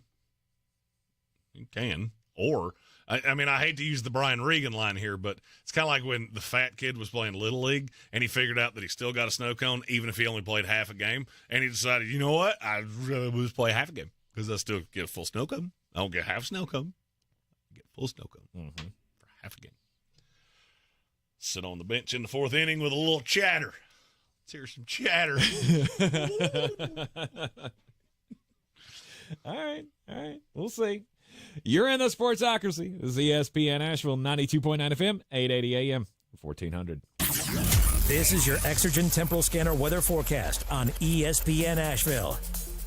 Another high-impact weather event. Right now, the rain looks like it's not going to be as heavy. The wind's not as strong, but still a wind advisory kicking in tomorrow morning. Sunshine in this afternoon. Actually, not a bad January afternoon. 55. Tonight down near freezing. Clouds will increase tomorrow. Windy, 48. Winds gust 40-plus miles per hour with a chance of showers in the afternoon. Chance of showers, maybe a thunderstorm early Friday night. The chance of thunderstorms greater east and a greater chance of severe weather. Sun returns for the weekend. I'm meteorologist Ray Stijik, a Weather Channel. This report is sponsored by Jackson Hewitt Tax Services, home of the Money Today guarantee. Can't wait weeks for your tax refund? Then don't. At Jackson Hewitt, get money today if you're approved for a no-fee refund advance loan on a prepaid card. Book today at jacksonhewitt.com. No-fee refund advance offered to eligible clients. Application required. Loans by Republic Bank. Details at jacksonhewitt.com. Hey, it's Mark Starling from First News on 570, and I've been going to Summit Dental in Asheville with Dr. Chad Reinhardt for years. They're fantastic, but you don't have to take my word for it. Check out some of these 5-star reviews from Google.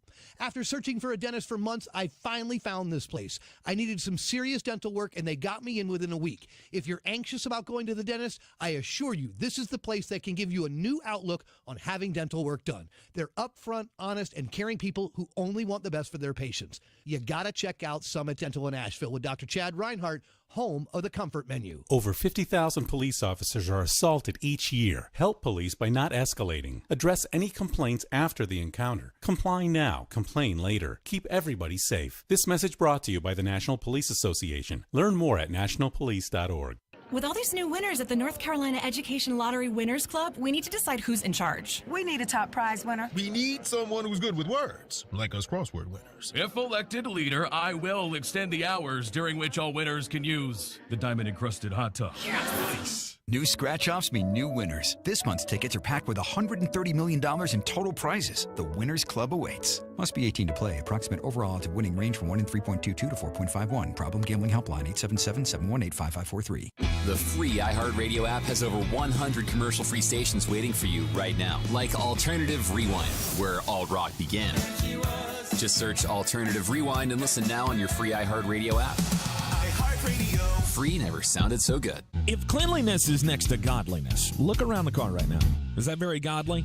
Look, life comes at you fast, but so does WBNC Auto Detailing. They have the tools to make your interior look like it's coming off the showroom floor. You don't believe me? Check them out on Instagram. All that filth and years of stains disappear. WBNC Auto Detailing does full interior and exterior details with paint correction, and they do wax and ceramic coatings. Call WBNC Auto Detailing at 455-3700. Premium care with a Southern hospitality touch. Now's the time to get in the driver's seat of your career. Ingalls Markets is looking for new regional drivers to join our Lando Sky Distributors fleet. Begin earning paid time off on your first day. Our drivers average $80,000 per year and they're home every week. Lando Sky offers excellent pay, full benefits, and 401k matching. No experience? Apply for our driver trainee program. Visit inglescareers.com to know more. That's inglescareers.com. On the weird scale, there's Vegas, there's Florida, and there's Asheville. Let's get weird, Asheville. Back in the Sportsocracy on ESPN Asheville, and The Perfect Job is being advertised in India. And what do we know about the old saying? Something sounds too good to be true, Jeremy. Probably is. It probably is.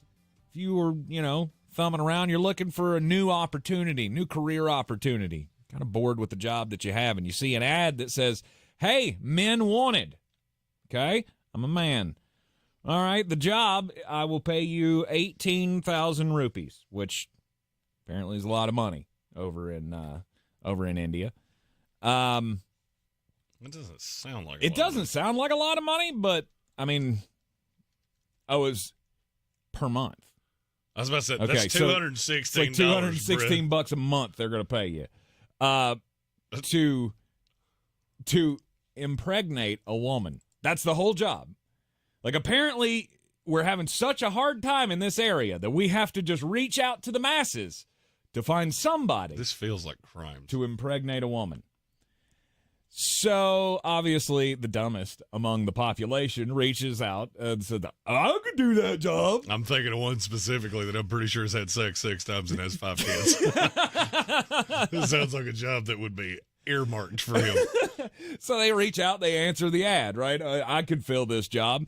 And they go, okay, but here's the catch. So there's an application fee. The application fee is 799 rupees.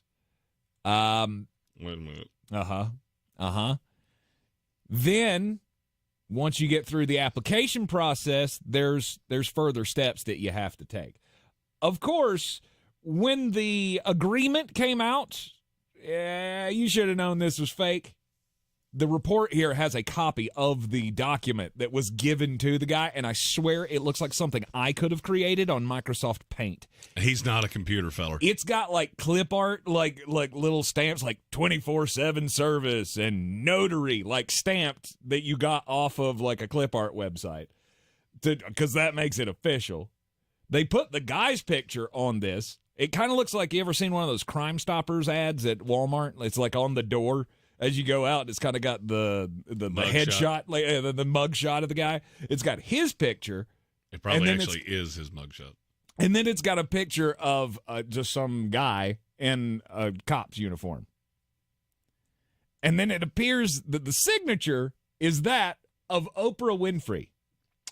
That's a sign that this is probably a scam. Yeah. Now, again, it's in India, so I don't know how popular Oprah is over there. But every American who had, a work-at-home mom during the middays back in the 80s, you know exactly what that signature looks like because it was the logo for the damn show. So it was very recognizable to me when I saw it. But the guy gets the agreement, and then, of course, after he pays the original fee, then he ended up, over the next few weeks, paying out more than 16,000 rupees for various charges, including more than nearly 8,000 for goods and services tax on the money you're going to receive. How do you get that far down the rabbit hole before you go, oh, wait, maybe I'm never going to get to have sex in my life? Well, that's how. You prey on people that they want that one thing that they can't have because, they can't talk to women. And, of course, it never pays off, and they are taken for thousands and thousands of rupees. I need you to find me a sad song. A sad song? Sarah McLachlan, I Will Remember You would be perfect. Mm-hmm. And while you find that, I'm just going to comment that in our childhood, we had Oprah Winfrey on in midday television. And now, in 2024 now, we have Whoopi Goldberg. And if that's evolution, the next daytime talk show will be hosted by an actual weasel. A weasel. Not Pauly Shore. That's the weasel. I mean, actually, a little varmint that just blinks at the camera. Much like that squirrel accidentally hit on a golf course.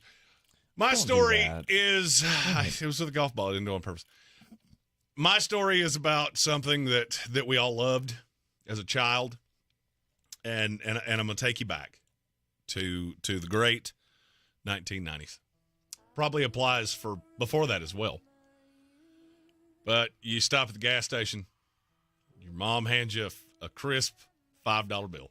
And she says you can go into the gas station and you can bring out anything you want. That's your little treat for pumping my gas. Mm-hmm. Sometimes while I have a heater over here by the building. And you would go in there and you would see a zebra, and that zebra was on the fruit stripe gum. And that fruit stripe gum, just a banger. Just 17 seconds of pure bliss. Much like your first sexual experience.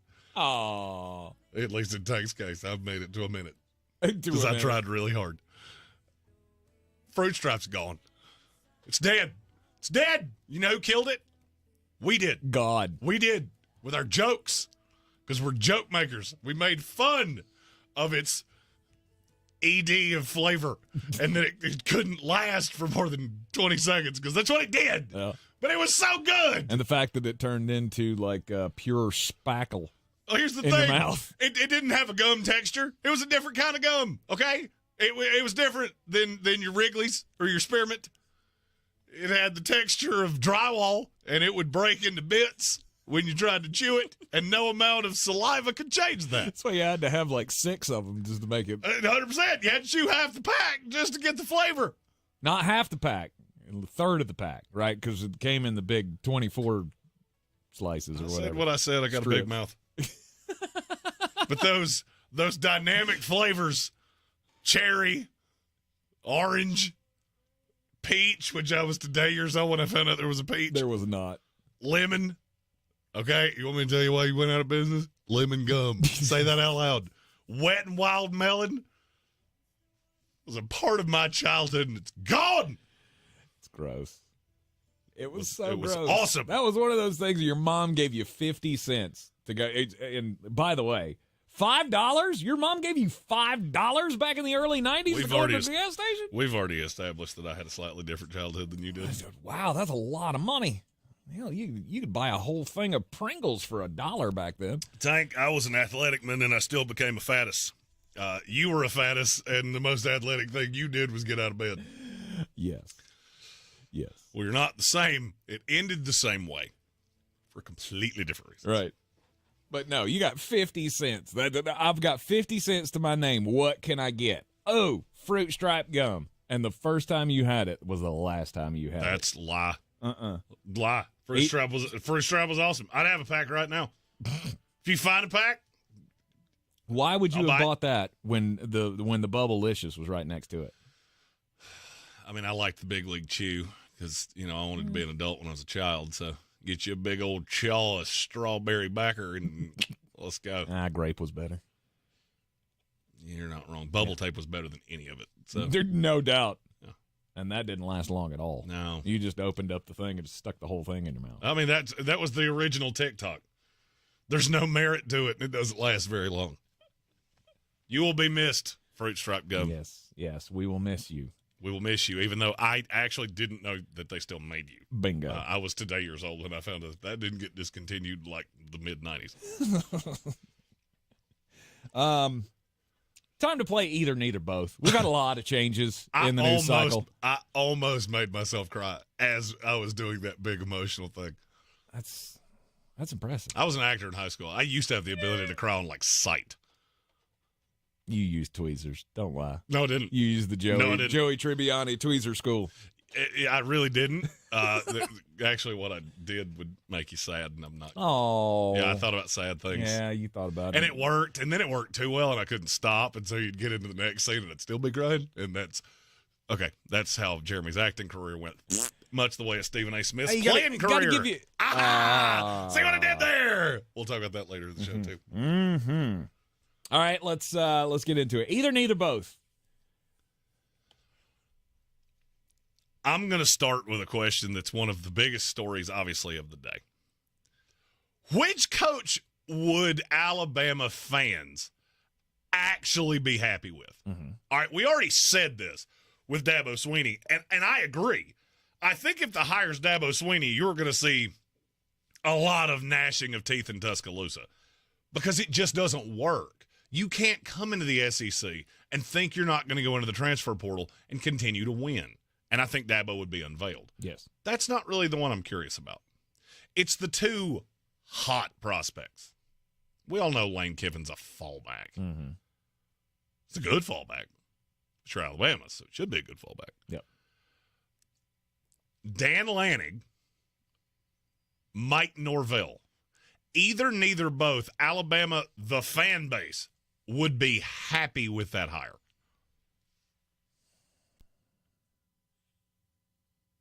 Part of me wants to say neither. Because That's funny because part of me wants to say both. Because I don't really believe that you're going to be happy with anything. Anybody that comes in here, right, is like you look at the quarterbacks in this class. Everybody's got a wart. There's not a single person that you could bring in here that I'll be like, yeah, that's the guy that needs to be the guy. What's the word on Dan Lanning? He's only been a coach for 2 years. Yeah, he's too young. Young's not a negative. I hate to break this to you. Young is not a negative.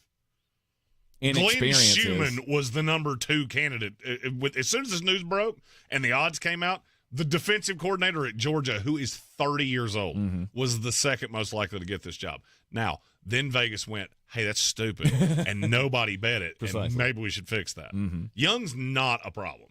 Okay, Kirby Smart was young when he got the Georgia job. Hiring these fossils that hang around for 15 seconds is really not advantageous in the college game. I want the young coach. I think Norvell and Dan Lanning are the 2 most appropriate hires that Alabama could have. I feel like Lane is. Lane to comes me, with, that's the Lane logical comes with move. a lot. I mean, you want to all right, so one of my best friends is a diehard Alabama fan. As soon as the news broke, he called me. I was in studio last night getting ready for a UNCA game. And I said, Lane Kiffin is a lot like the girl you meet on vacation at the beach. It is so much fun, and it is a memory that will last a lifetime. And you may need a nurse and a shot in the keister by the time it's all said and done. Because he comes with a lot of baggage. Boosters do not tend to love him. He wears them out. And there have been some less than ideal things that he has done in recruiting. I don't think Lane Kiffin's the home run that everybody else thinks he is. There's a reason he's bounced around like a ping pong ball his entire life. It's a not for long hire. I'll be honest with you, even if they hired Lane, I would bet anything you want. It's 2024. I will bet you he's not the coach at Alabama in 2030.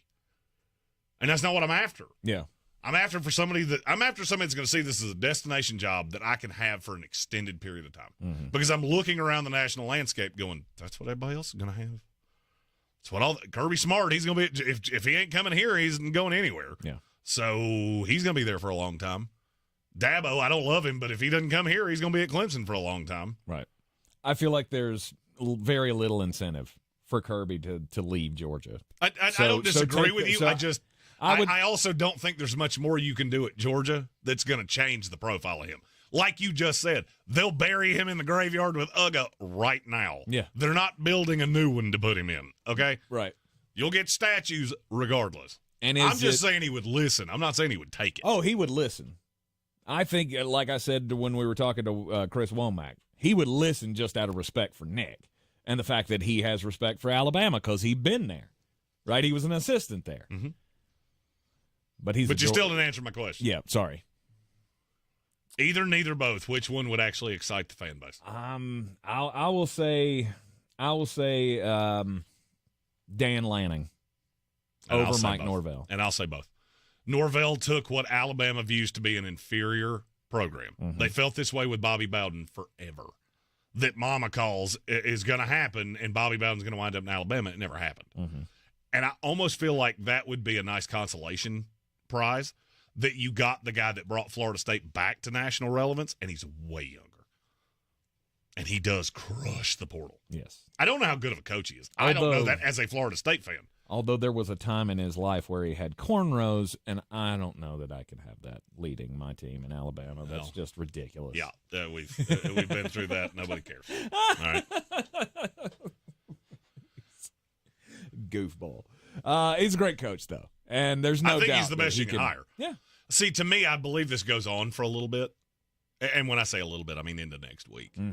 And you start hearing Kalen DeBoer and James Franklin and guys like that. And that's enough for Alabama fans to go, okay, Norvell and Kiffin and Lanning is way better than this. Yep. All right, you're in the Sportsocracy. It's ESPN Asheville.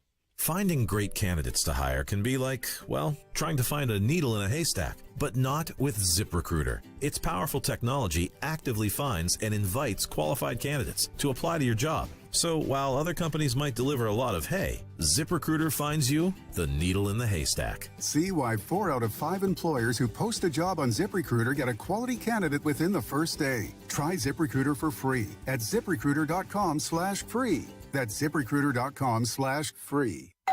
Pizza's here. Oh, great. I'd love some, but I'm worried about my stomach issues. If you're worried about having diarrhea, gas, bloating, stomach pain, or loose, oily stools, it may not just be stomach issues. It could be a condition called exocrine pancreatic insufficiency, or EPI. With EPI, the pancreas doesn't release enough enzymes to break down food, but EPI is manageable. Use the symptom checker on identifyepi.com and talk to your doctor. That's identifyepi.com.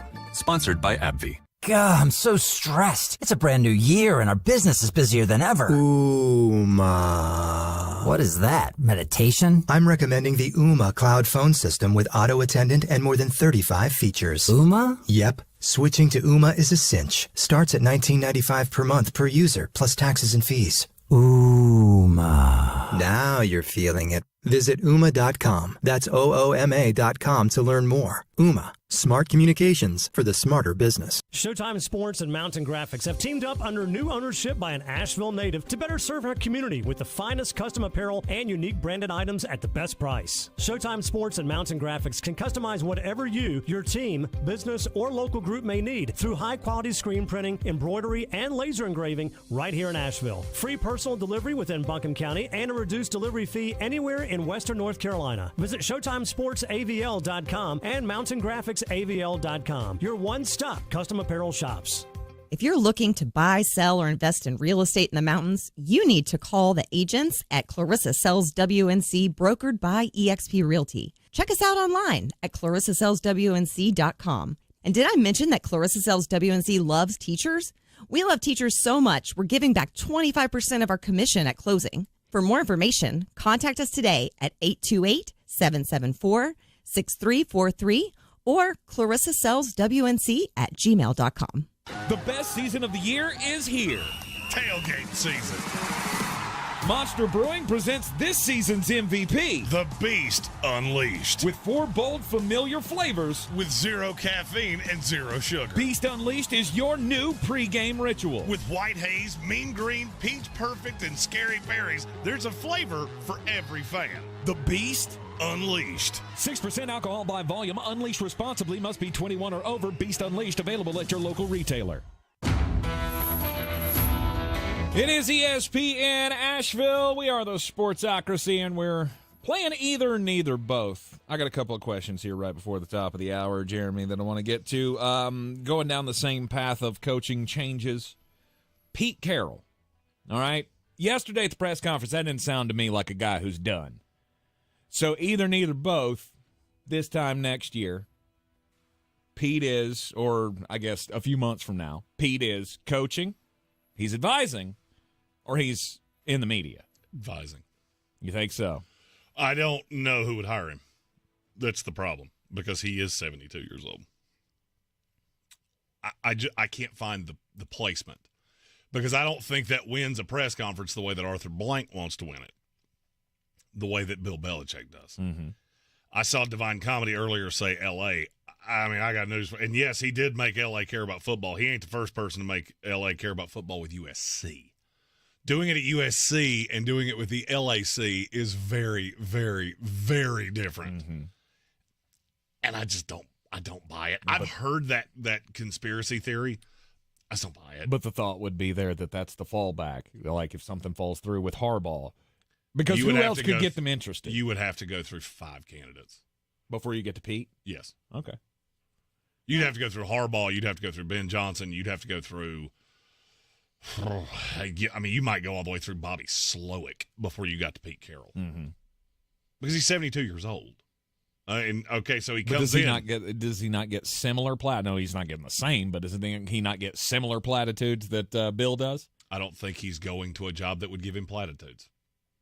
Pete's proven everything he needs to. Mm-hmm. I won in college. I won in the NFL. I can be done. He's a different dude than Bill. That's just because they're the same age doesn't mean they're the same guy. Yep. All right, and then final question here. I'm going to put you on the spot about your boy, Pat McAfee. Okay. Rebel or sellout? Either, neither, both. He's a rebel, and I appreciate it. I thought his response to the Aaron Rodgers thing was a little odd. It's also a really untenable situation. It's not – you got Aaron that's cranking things up, and you could get sued. Yep. Now, you get to a certain point, you could get sued for the things he's saying, so he had to kind of distance himself from it. I just don't like that he said things that were patently not true. Yes. Like we end this at this time every year. No, you don't. I can go back and check it. I mean, I've watched the show as long as it's been a show.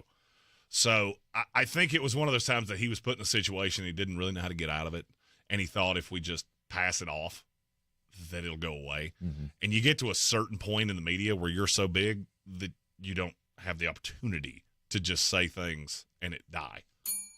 Bingo. At some point, everybody has to play the game in one way or another, whatever political angle that has to go, whatever legal angle that has to go. I think the answer here is both.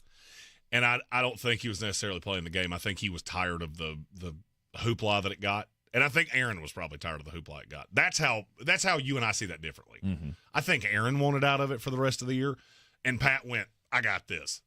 And then he said something that wasn't true, and he learned the same thing that Stephen A. Smith did. You lie about something really stupid, and it gets people that start chasing the truth because they think you're hiding something bigger. Mm-hmm. I don't think there's anything bigger there.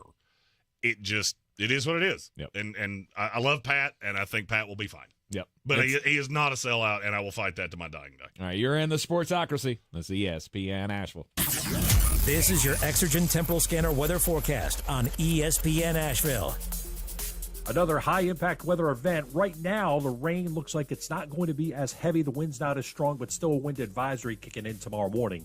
Sunshine, and this afternoon, actually not a bad January afternoon. 55. Tonight down near freezing. Clouds will increase tomorrow. Windy, 48. Winds gust 40-plus miles per hour with a chance of showers in the afternoon.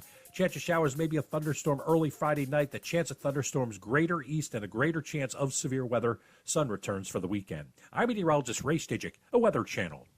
This is Carolina basketball. 2-on-1. Baycott finishes the transition hammer. R.J. Davis, he's going to try a quick three. Yes, from the right sideline. On the Tar Heels Sports Network. Ends up to Baycott, and he gets the run out. Two-handed flush. Carolina, it's Davis. He's fouled, and give him it. This is your radio home for the Tar Heels. Asheville's home for the Tar Heels is ESPN Asheville. You can make the decision right now to get lasting relief from that awful joint pain for 2024. Don't go another year compromising because of that pain in your knees or shoulder. Call QC Kinetics now. QC Kinetics is the nation's leader in regenerative non-surgical pain relief. Your body has what it needs to restore and repair that damaged joint tissue, and QC Kinetics can make it happen. No drugs, no surgery, no downtime. The future of pain treatments has arrived, and QC has tens of thousands of satisfied patients all over America. People with back pain, hip pain, any pain associated with arthritis or an injury. This is not a Band-Aid. This is a revolutionary treatment that can get you moving again. Get your life back. And listen, it's non-surgical. If this is the year you decide to fight back against the pain, take the first step now. Call QC Kinetics. Get a free consultation on the calendar today. Call 828-333-9517. 828-333-9517. 828-333-9517. From the Ingalls Studios, this is ESPN Asheville, WPEK, W225CJ Fairview, WMXF Waynesville, and iHeart Radio Station. Now, your chance to win $1,000. Just enter this nationwide keyword on our website. Pay. That's pay. Enter it now. Log on now to ESPNAVL.com. And good luck from your friends at ESPN Asheville. The Sportsocracy. It fires me up, man. I love it. Say it one more time. The Sportsocracy. Shake it back! Beer City's best sports talk. It is gross. Just earlier. They are mature, actually. You just have to get to know them better. Your lunchtime dose of dumbassery. Live from the Ingalls studio.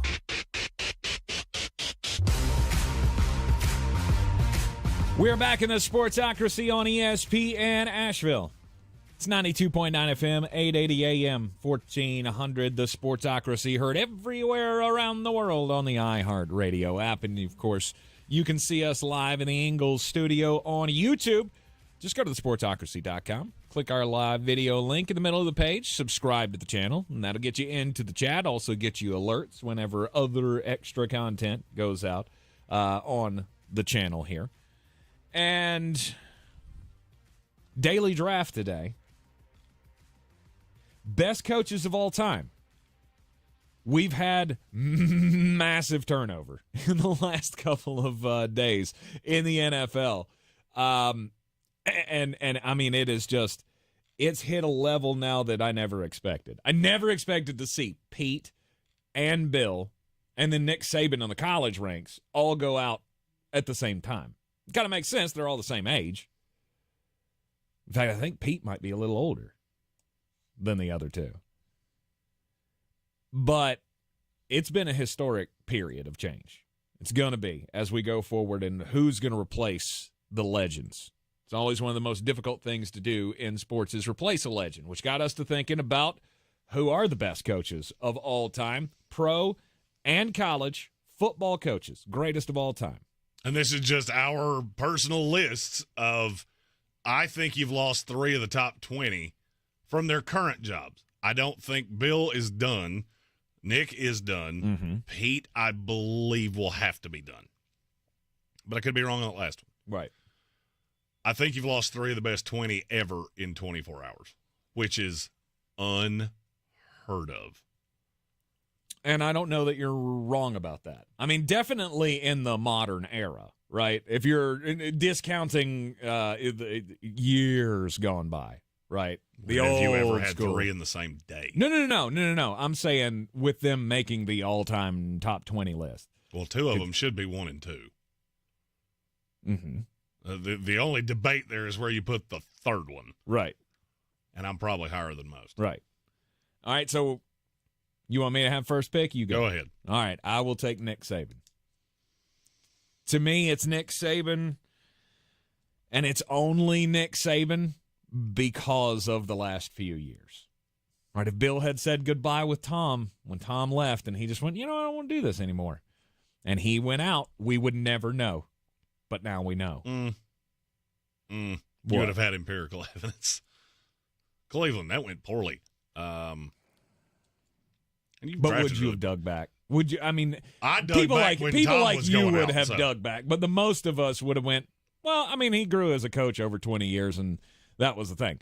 Now we got to see it afterwards, and it was not good. And obviously it's gone to the point where they said bye-bye, even though you gave him 6 Super Bowl trophies. Well, and my knock on Nick would have been the tour in the NFL. That just it went poorly. And here's the thing: we forget how different that could have been. Had the medical staff in Miami signed off on Drew Brees because that's who we wanted, this whole story could have been completely different. No doubt. But it's not, and it wound up where it wound up. And I can't fault you for taking Nick 1. Yeah. I would not have. I would have had Nick 2. Okay. So I'm going to take Bill Belichick at 2. Mm-hmm.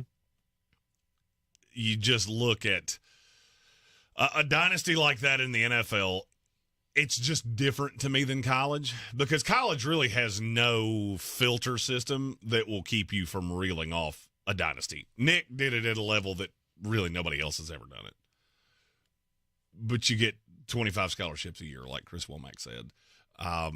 That's the reason I don't have Bear Bryant as high up here, is because he got 100. He got 100 any number of scholarships he wanted. Mm-hmm. He can just stash talent. They never go anywhere. No, you're going to find that there's a trend. I don't have a whole lot of old school coaches on mine. My list is, in large part, guys that are either still living or have not been gone from us for long. And Bill did have the most sustained success in the history of the NFL. And to me, the first 2 aren't even debatable. Mm-hmm. That's where the list gets fun. And I don't think you're prepared for who I'm going to take with this next pick. Okay. Who do you think I'm taking here? Okay, let me ask it a different way. Mm-hmm. Is the coach I'm getting ready to take still coaching, yes or no? Yes. Andy Reid. Yes. That was going to be my guess. Andy Reid has had two completely different careers. And I could make the argument that both careers are good enough to put him in the Hall of Fame. Yes. Kansas City Andy Reid and Philadelphia Andy Reid are both good enough to put him in the Hall of Fame. He's didn't win a Super Bowl in Philadelphia. And now you look at what he's been able to do. Philadelphia was a tough job and had been a tough job for a while. Takes that over, takes Donovan McNabb to a Super Bowl, adds T.O., deals with all the personalities, deals with the city, deals with everything, and then it just kind of ran its course. Then he goes to Kansas City, gets second life, and he was the one that was screaming for Pat Mahomes going, that's my guy. I can win Super Bowls with that guy. Nobody else in the league believed that.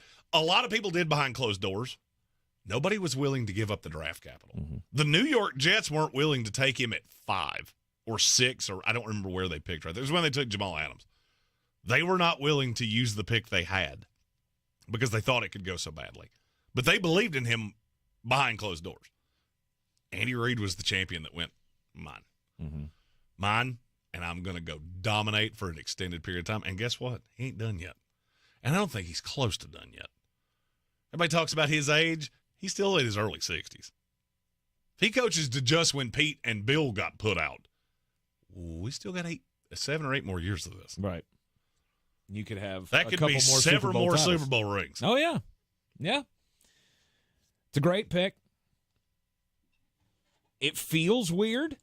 It does feel weird. Because it's the first time I've ever had this discussion. That's why I wanted to do it. I've never done it. I've never heard anybody have this discussion. I've never had him in the discussion. Never. Right? I've always heard who's the best NFL coach, who's the best college coach. I wanted to combine them. Which I think was cool. And now I am waiting with bated breath to hear where you go next. Well, I mean, I feel like I need to follow suit here. I went Nick Saban 1. You left number 2 greatest all-time coach, at least as far as college titles are concerned, on the list. So I feel like I have to go Bama here again with Bear Bryant. I mean, the fact that he is seen as the godfather of it all, right? He was the guy that every other coach was, carved from in that era, right? He was the impetus for guys like Bobby Bowden. To me, it was just so different of an era. I mean, look, I'm not saying I wouldn't have taken him. There's no way in hell I was taking him this high because it was so different. He was a great coach. He's the godfather of college football. I get all of those things. There's one that means now with my next 2 picks, I'm going to get one of the 2 that I didn't under any circumstances think they were coming back to me. No. Okay. I'm probably going to hand you both of them because I don't know that my next pick is going to be in line with your thoughts either. I'm going Bill Walsh. No! Good one. No! Bill Walsh's impact to the game was just so great, right? There are very few coaches that you look at and you go, that guy changed the game. You look at the Bill Walsh coaching tree and the offense that it was all there. Oh, he won championships. He dominated the NFC with the San Francisco 49ers and had such a wide impact on the game that there's no way he couldn't be on this list. He developed basically the modern era of offense. It came from the West Coast. He was my 3.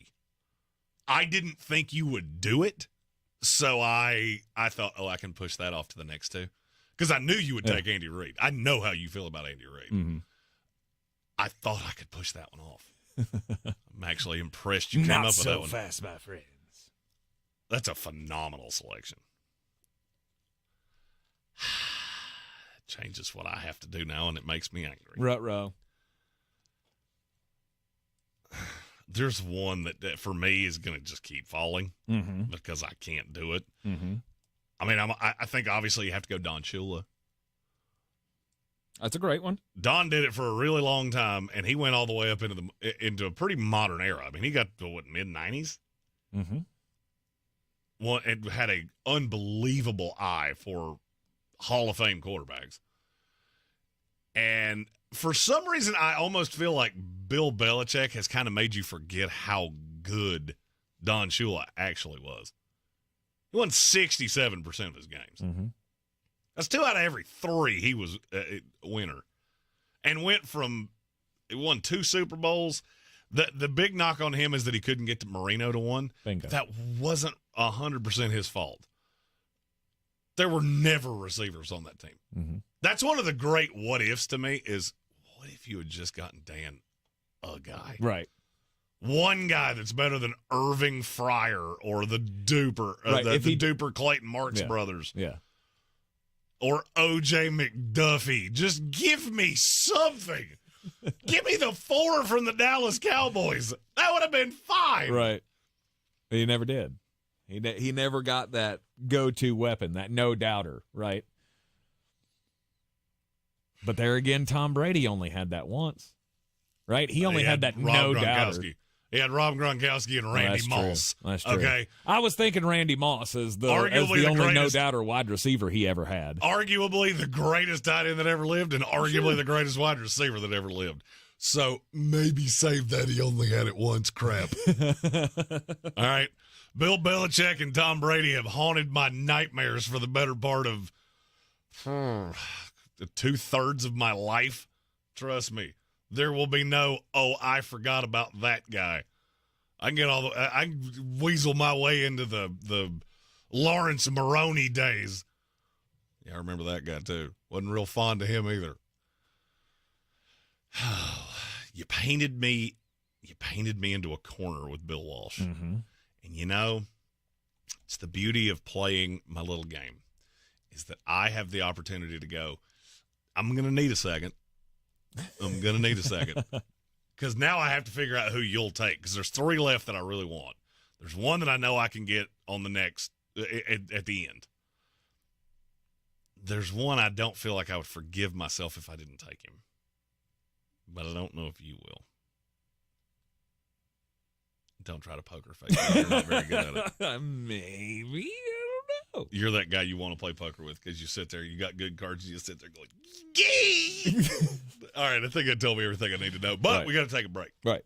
It is the Sportsocracy. ESPN Asheville, greatest coaches of all time. College and pro, doesn't matter. Most influential, best X's and O's, it all counts.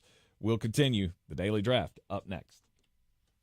For high school sports, Positive Coaching Alliance can help. PCA, a national nonprofit, offers more than 1,000 free online resources for youth and high school sports coaches, parents, students, and administrators. Visit PCADevZone.org. Chronic pain can be very bossy.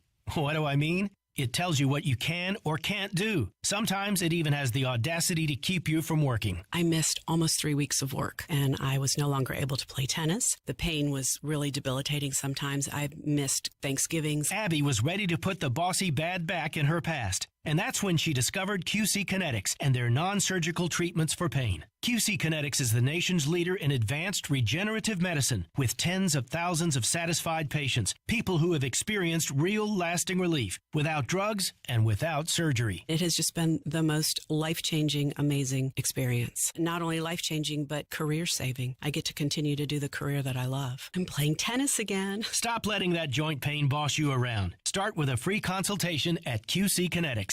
Call QC Kinetics, 828-333-9517. That's 828-333-9517. 828-333-9517. I'm starting the new year by making my home feel like new with the advanced cleaning of Zero Raz. Take advantage of their New Year's sale. Get 3 rooms of carpet clean for only $119. And when you mention ESPN Asheville, you'll get a hallway clean for free. Schedule online at ZeroRazAsheville.com. Contact Tax Relief Helpers for details and restrictions. Attention anyone that owes money to the IRS. The IRS has restarted aggressive enforcement actions against taxpayers who owe back taxes that were temporarily suspended for COVID. If you owe $10,000 or more, you must hear this because now is the time to clear your IRS tax debt. A special toll-free number number has been established so you can stop penalty fees, avoid liens, levies, and other hostile measures by the IRS. Call Tax Relief Helpers right now at 800-374-2103. Tax Relief Helpers will provide you with the maximum protection afforded by law. I got behind on my taxes and owed $48,000. I didn't know what to do. I called and they got my bill lowered to just $3,500. I owed $87,000 in taxes and it was scary. I got the amount I owed down to just $3,500. I saved $83,500. If you owe money to the IRS, don't wait another day. Call 800-374-2103 right now before the IRS enforces liens, levies, and other aggressive measures. The call and consult are absolutely free. Call now. Call 800-374-2103. 800-374-2103. 800-374-2103. Running a small business is no small task. At Home Trust Bank, we work hard to prepare businesses for whatever tomorrow may bring. Your dreams are our business, and we have local experts who can help you plan for a successful future. Dependable guidance you need, and service you'll appreciate. At Home Trust Bank, we take your small business banking personally. Visit your local Home Trust branch or anytime at htb.com.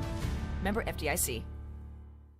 If you're looking to buy, sell, or invest in real estate in the mountains, you need to call the agents at Clarissa Sells WNC, brokered by eXp Realty. Check us out online at clarissasellswnc.com. And did I mention that Clarissa Sells WNC loves teachers?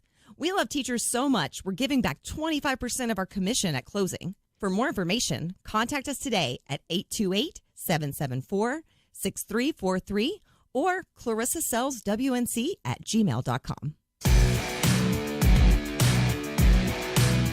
The Sportsocracy. These guys are a f***ing disgrace. Back in the Sportsocracy on ESPN Asheville. You don't like the picks that we're making? Fire them away in the comments on the YouTube section. You got other coaches that you would take in the draft here. Greatest coaches of all time, college and pro. Daily draft began. I took Nick Saban, greatest coach of all time. And then I did that just so I'd have to make Jeremy take Bill Belichick. Yeah, it's because you're a jerk. Jets fan. It's because you're a jerk. That's why I have to take the coach I have to take next. Because you would take him, and then I would be in jail for committing crimes on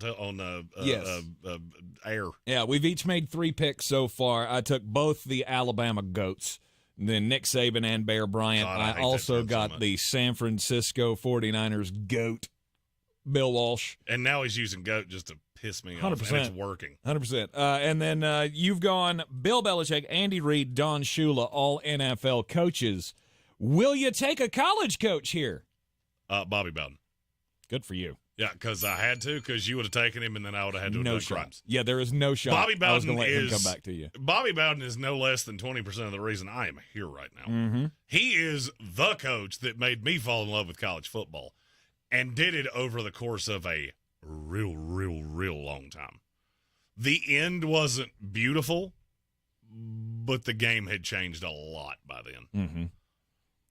The happy times, though, they were great, and they lasted forever. No coach in any era of college football has ever been that dominant against that level of competition. Mm-hmm. Didn't lose an ACC game for 7 years. And I'm not just talking beating people. I'm talking embarrassing people. I will never forget, I was 8 or 9 years old, and there was a late Florida State game, and I missed it because I was a Weeman, and I had to go to CB's. And I looked in the paper the next day, and they had beaten Duke 70-3. Mm-hmm. They didn't score in the fourth quarter. It was 70-3. 5 minutes into the third quarter. And look, I understand Duke was bad. Right. They could hurt your feelings. And they were cool with Deion Sanders and Charlie Ward, and you had the rivals with Spurrier and everything that happened at Miami for what felt like 100 years with 6 different coaches. Bobby's just the man. And for me, I didn't outwardly get angry while we were talking with Chris Womack, but y'all just going, well, it's Bear and Nick and nobody else. You are forgetting the Mac Daddy, because he deserves to be in that discussion as well. He's right on the outside of that discussion. Disagree. Disagree. Nick and Bear have more hardware. To me, if you're going Nick and Nick's by himself, okay. The minute you bring in Bear and it was in the part of that was in the 40s, okay. Yeah, you just opened up Bobby Bowden and he's in this discussion. Bobby's exactly where he should be, in my opinion. Right here where you took him, he was no doubt not coming back to you if you didn't take him. And so I'm glad that you did that so I didn't have to be the jerk taking Bobby Bowden away from you. My next picks, well,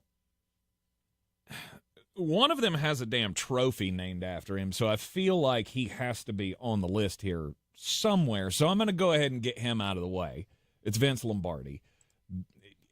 Again, the leader that all leaders learn from, right? Like when a guy's leadership philosophies are picked up by generals and such in the Army, you know there's something to this guy more than he's just a football coach.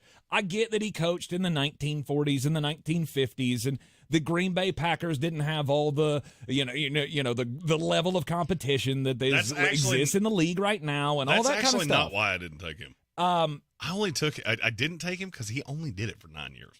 It's a super short period of time. I was going to say, but it was great. But the fact that he was so dominant with those teams, winning, 7 titles or 6 titles, something like that? 5 titles, excuse me. Obviously won the first 2 Super Bowls as well, and they named the trophy after him. Everybody wants to win the Lombardi Trophy. There's a reason, right? The younger of us who never saw him coach only know him as a myth. I feel like we're doing a disservice if we don't put him on the list. So Vince Lombardi's my 4. And then I've struggled with this one. Oh, come on. Just go Todd Bowles. You know you won't do. Oh, stop that. Just go Todd Bowles. Be done with it. No, I'm going to do another one. He's got to be in the discussion. 409 wins. Yes, it ended under a lot of scrutiny and media attention, but Joe Paterno was one of the greatest of all time. And I grew up, right? I was born in 1982, the year he won his first national title. And I think that's part of the reason that I have such an affinity for Penn State today. When we talk about this, I always talk about Penn State players, and I end up watching Penn State games. It's because I did as a kid.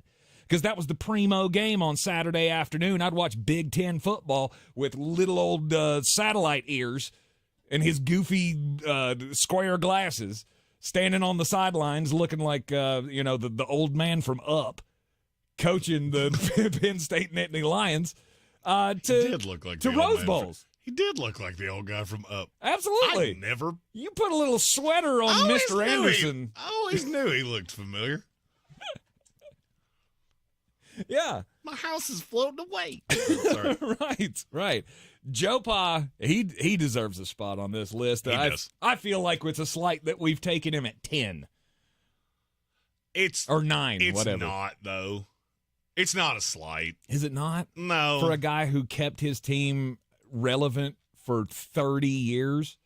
No, I got it. I mean, he deserved to be on the list. Mm-hmm. You can't forget what. Oh, no doubt. And that's why he's here. He was also, at no point, the best coach in college football.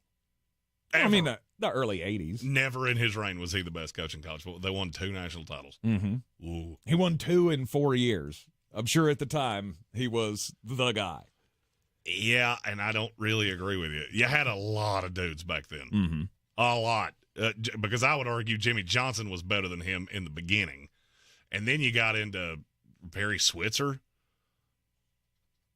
That's a couple names that I will not be taking right here. Mm-hmm. Although Barry Switzer did deserve to be mentioned. Yep.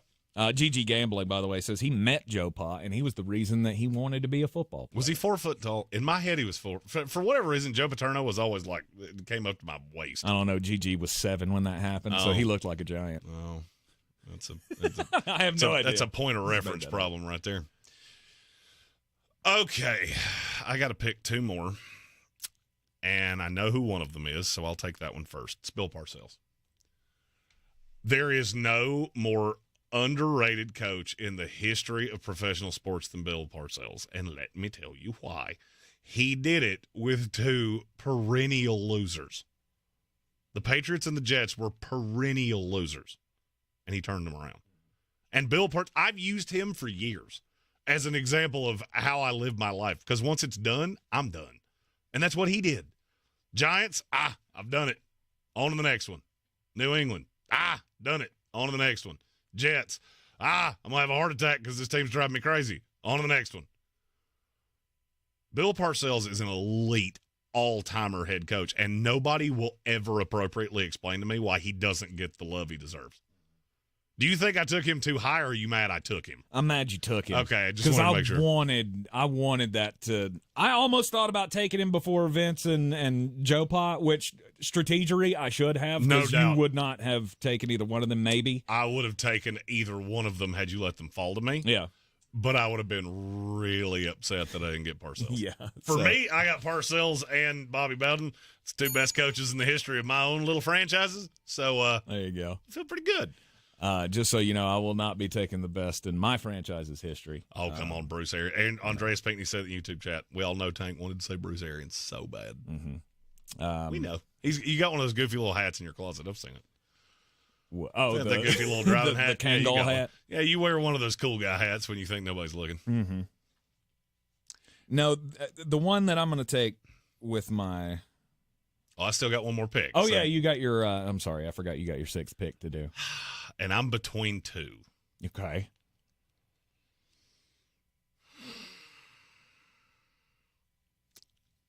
I have to do this, even though it kind of breaks one of my rules, because he was so influential in so many other things. Mm-hmm. I'm going Paul Brown. Ooh, okay. I'm going Paul Brown. I had another one that if you don't say him, I'm going to say him at the end of this. Yeah. He's the only one on the list that has an NFL franchise named for him, and I feel like that was the tiebreaker in my own head, whether it should have been or not. Okay. I'm close on two others, but I'm going to go with Joe Gibbs. I didn't even consider him. Really? Nope.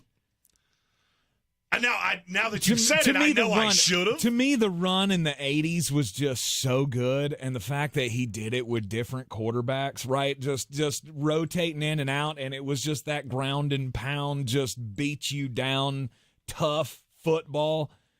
I mean, it was everything 1980s football was supposed to be. And, you know, win 3 Super Bowls with it, and then, of course, he goes on to the NASCAR thing, and he came back, and it wasn't great.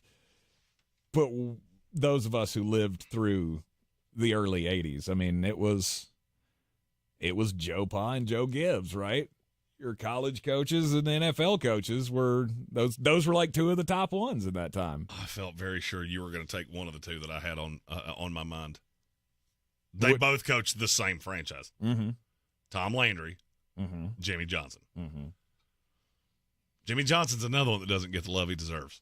Because it was short, right? It was not that short. It's 15 years. He was the best coach in college football, and then he was the best coach in the NFL. Yeah, but he wins the national championship with Miami, really comes on to the national scene there with Miami.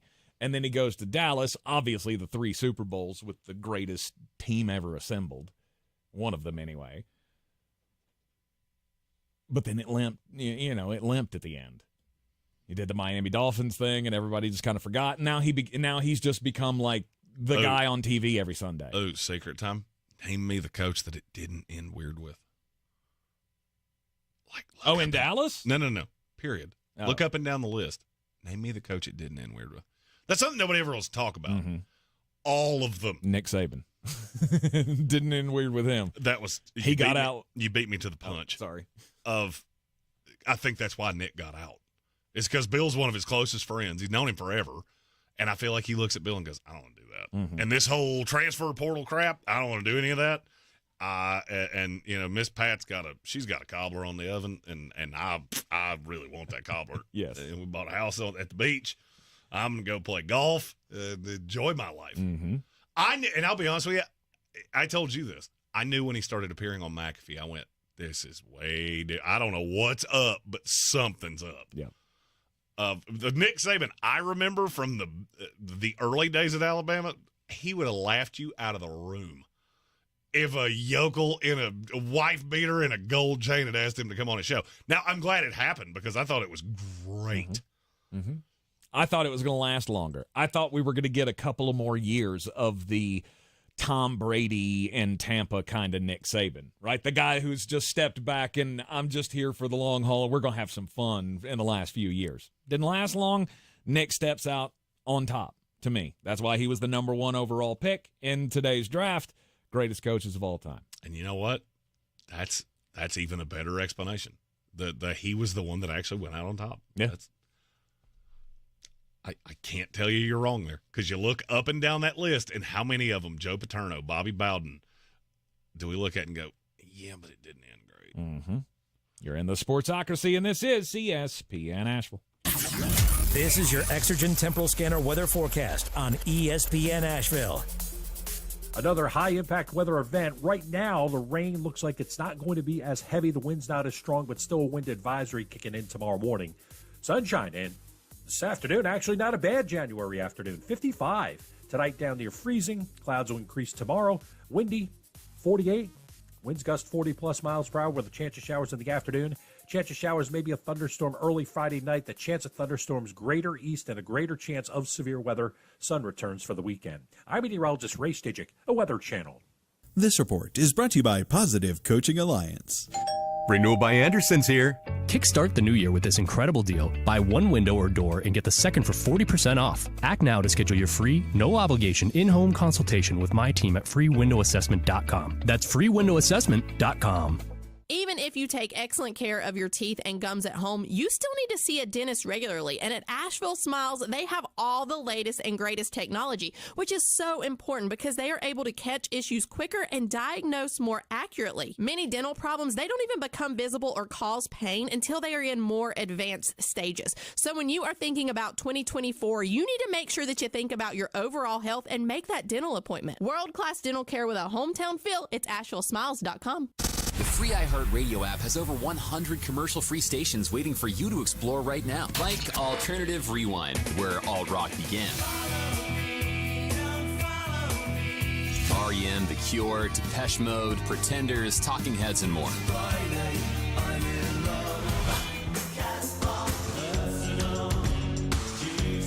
Just open the free iHeartRadio app, search Alternative Rewind, and listen now. Try something new for 2024. iHeartRadio. Free never sounded so good.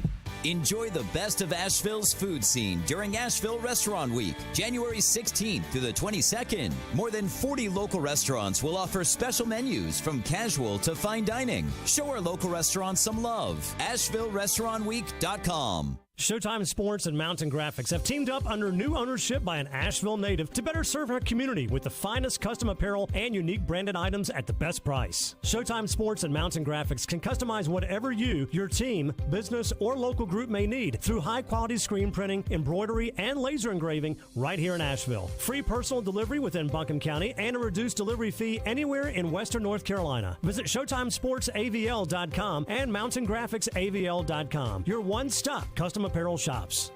If cleanliness is next to godliness, look around the car right now. Is that very godly? Look, life comes at you fast, but so does WBNC Auto Detailing. They have the tools to make your interior look like it's coming off the showroom floor. You don't believe me? Check them out on Instagram. All that filth and years of stains disappear. WBNC Auto Detailing does full interior and exterior details with paint correction, and they do wax and ceramic coatings. Call WBNC Auto Detailing at 455-3700. Premium care with a Southern hospitality touch. At Ingles Weather, we're celebrating Friday night rivals, televising college basketball games, bringing the Fan Fest to semi-pro soccer, or taking you out to the ball game at your minor league park. It's all in the bag. Ingles, low prices, love the savings.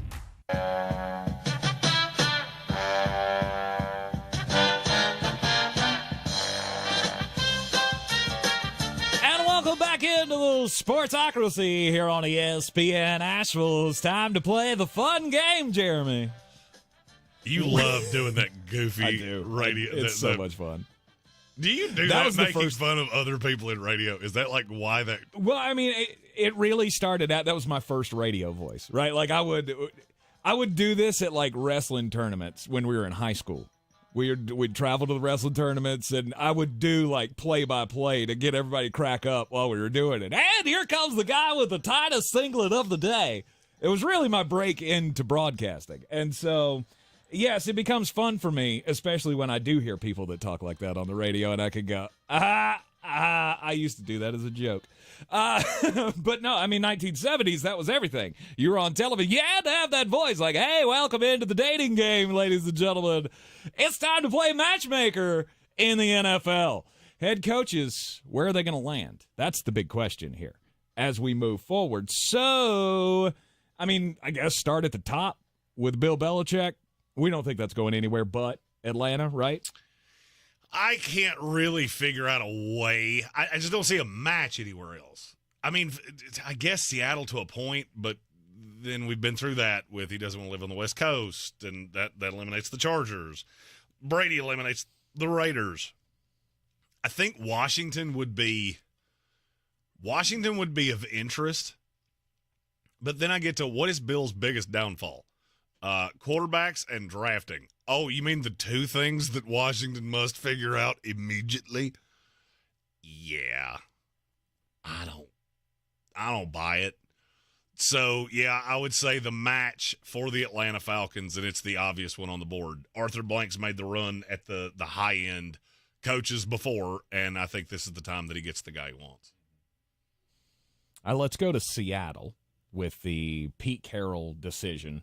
Did he leave? Hey, what happened to your goofy voice? I thought we were. Oh, do you want me to keep doing? Okay, I thought we were introducing our contestants. Look, I thought that was going to get annoying, so I would. Okay. Oh, it is. We'll keep doing it here on the dating game. Secret time, it is going to get annoying, but also secret time, you are annoying. So it's kind of a dichotomy of life. Bingo. And it's like I told my wife, Jeremy, I'm going to be around a long time to annoy you to your grave. The dating game continues here. That's starting to sound more like a goal than an end. Old matchmaker time for the Seattle Seahawks. Is there a more intriguing job in the NFL than this one? I don't think there is. To me, this is the one that interests me the most. So we talked about this a little bit yesterday. I'm still torn on Washington. And I kept saying Dan Quinn. Well, we post that on social media. It gets thousands of views. And guess what? I don't think I saw one positive comment the entire time. Not one. No. I don't think there was one Seahawk fan that went, yeah, Dan Quinn. No, because we saw that already. We saw that in Atlanta, and we're not signing up for that. Burnside GC. That's a new name. We're like an AA meeting for sports. Feel free to throw your drug of choice out there. Mine is the New York Jets. Said, what if Dallas loses and McCarthy gets fired, Belichick and Dak? I don't use this much because it has an unbelievable power. It ruined Tank's life one time, and I'm pretty sure it accidentally killed Billy Mays and Heath Ledger. Oh, gosh. Tank knows both of those stories. Please, God, let Bill Belichick go to Dallas. I don't think there's anything in the NFL that I more want to see than Jerry Jones and Bill Belichick and how long it takes before they kill each other with ice picks. Because I'm a betting man, and I would say that would take 11 minutes. It would be the best hire Dallas could make because that is a ready-made roster. Mm-hmm. I just don't think they're firing McCarthy. I think McCarthy did what Jerry Jones asked him to do. Now, we feel like they've gotten here before. This is the most complete Dallas has felt in 20 years to me. I don't know if you agree with that. Yes.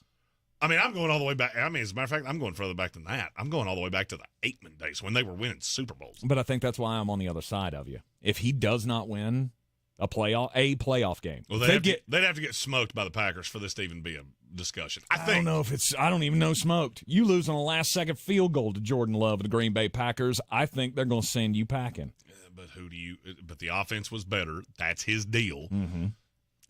And I don't know. Yeah. I mean, it's Jerry Jones, so you never know. I can't wrap my brain around how that happens. If Jerry believes that this is the best shot they've ever had, and they still don't do it, and don't even win a playoff game, that's embarrassing. And I think he will have had enough. Burnside, that sounds like a golf course. If that's a golf course, I'm going to need to investigate what you got going on there. Oh, it's in another state. I don't care. They make airplanes.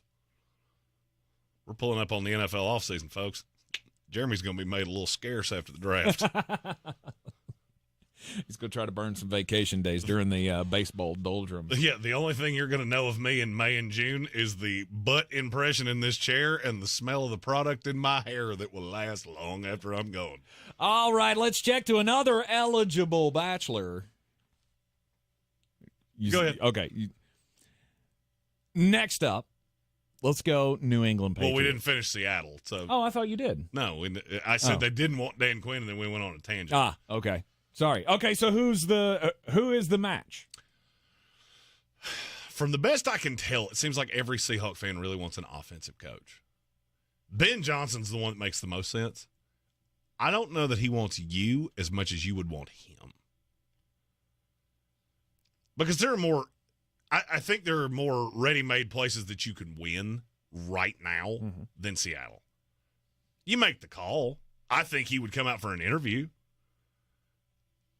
I don't see the match there. You said Shane Waldron yesterday, and that's kind of been rattling around in my brain. And I'm in like with that one, but not love. Mm-hmm.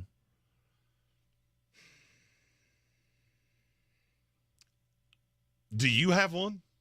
I got a name that I want to say, but that's a place I would like to see Mike Vrabel go. I want to see. I think he would fit in perfectly there. That his whole mentality in the locker room, the 12s, it just screams to me like that could be a great matchup. That's not the match that I have for Vrabel, but I don't hate it. Mm-hmm.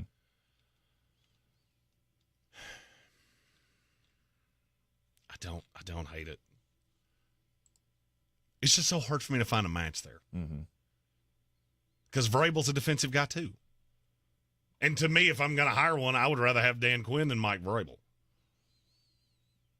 Vrabel's a better coach, don't get me wrong. That's where I go. Vrabel's a better coach. Because I don't know that I'm ready to win right now.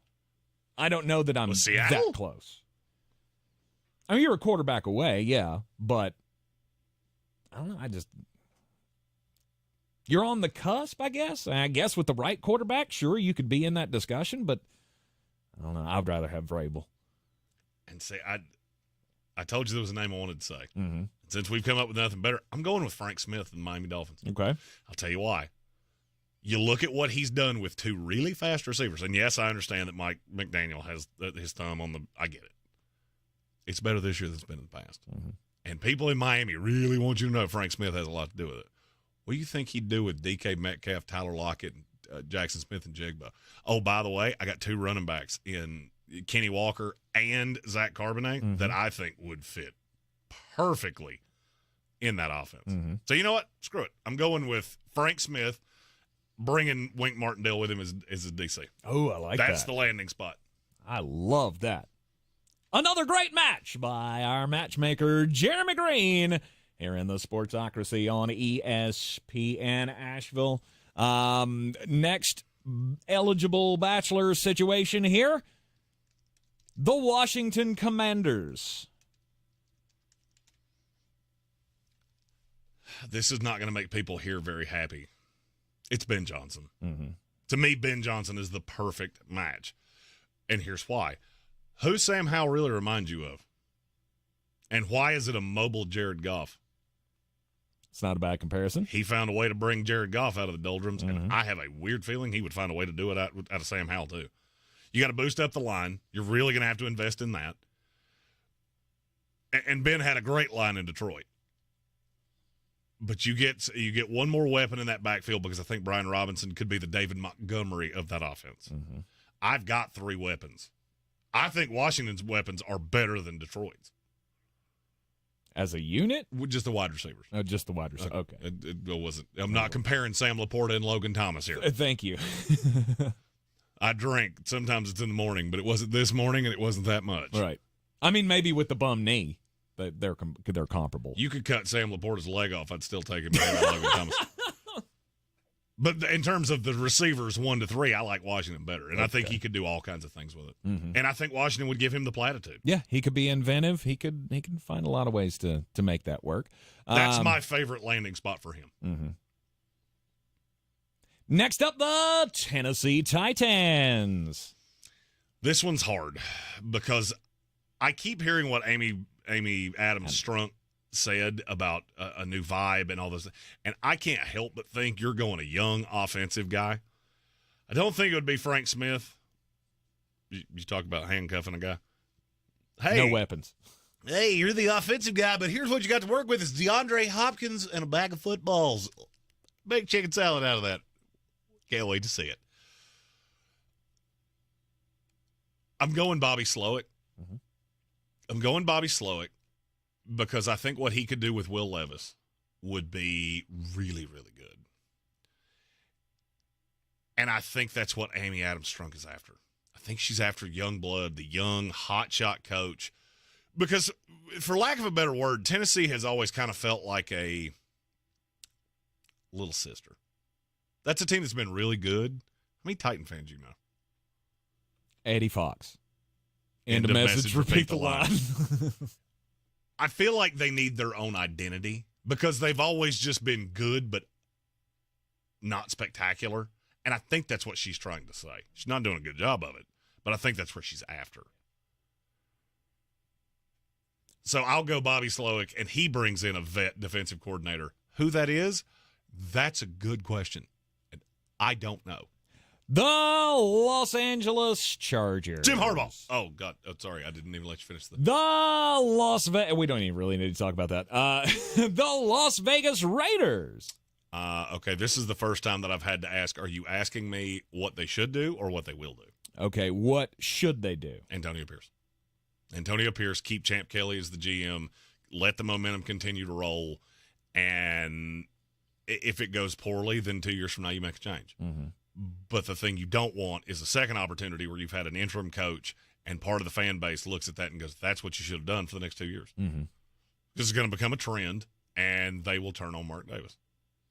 And that franchise has too much ability to be good to get into that, and it's not an apples-to-apples comparison, but into that Dan Snyder, David Tepper area. I almost asked the question, how many times is too many times for the Davis family to get you all excited? Right? If you were going anywhere, you'd have been gone by now. But maybe I'm wrong. Maybe it is wit's end, and he does it again, then you're going to be done with it until some change happens. But I don't know. Now, what you didn't ask is what are they going to do? Oh, yeah, what are they going to do? Vrabel?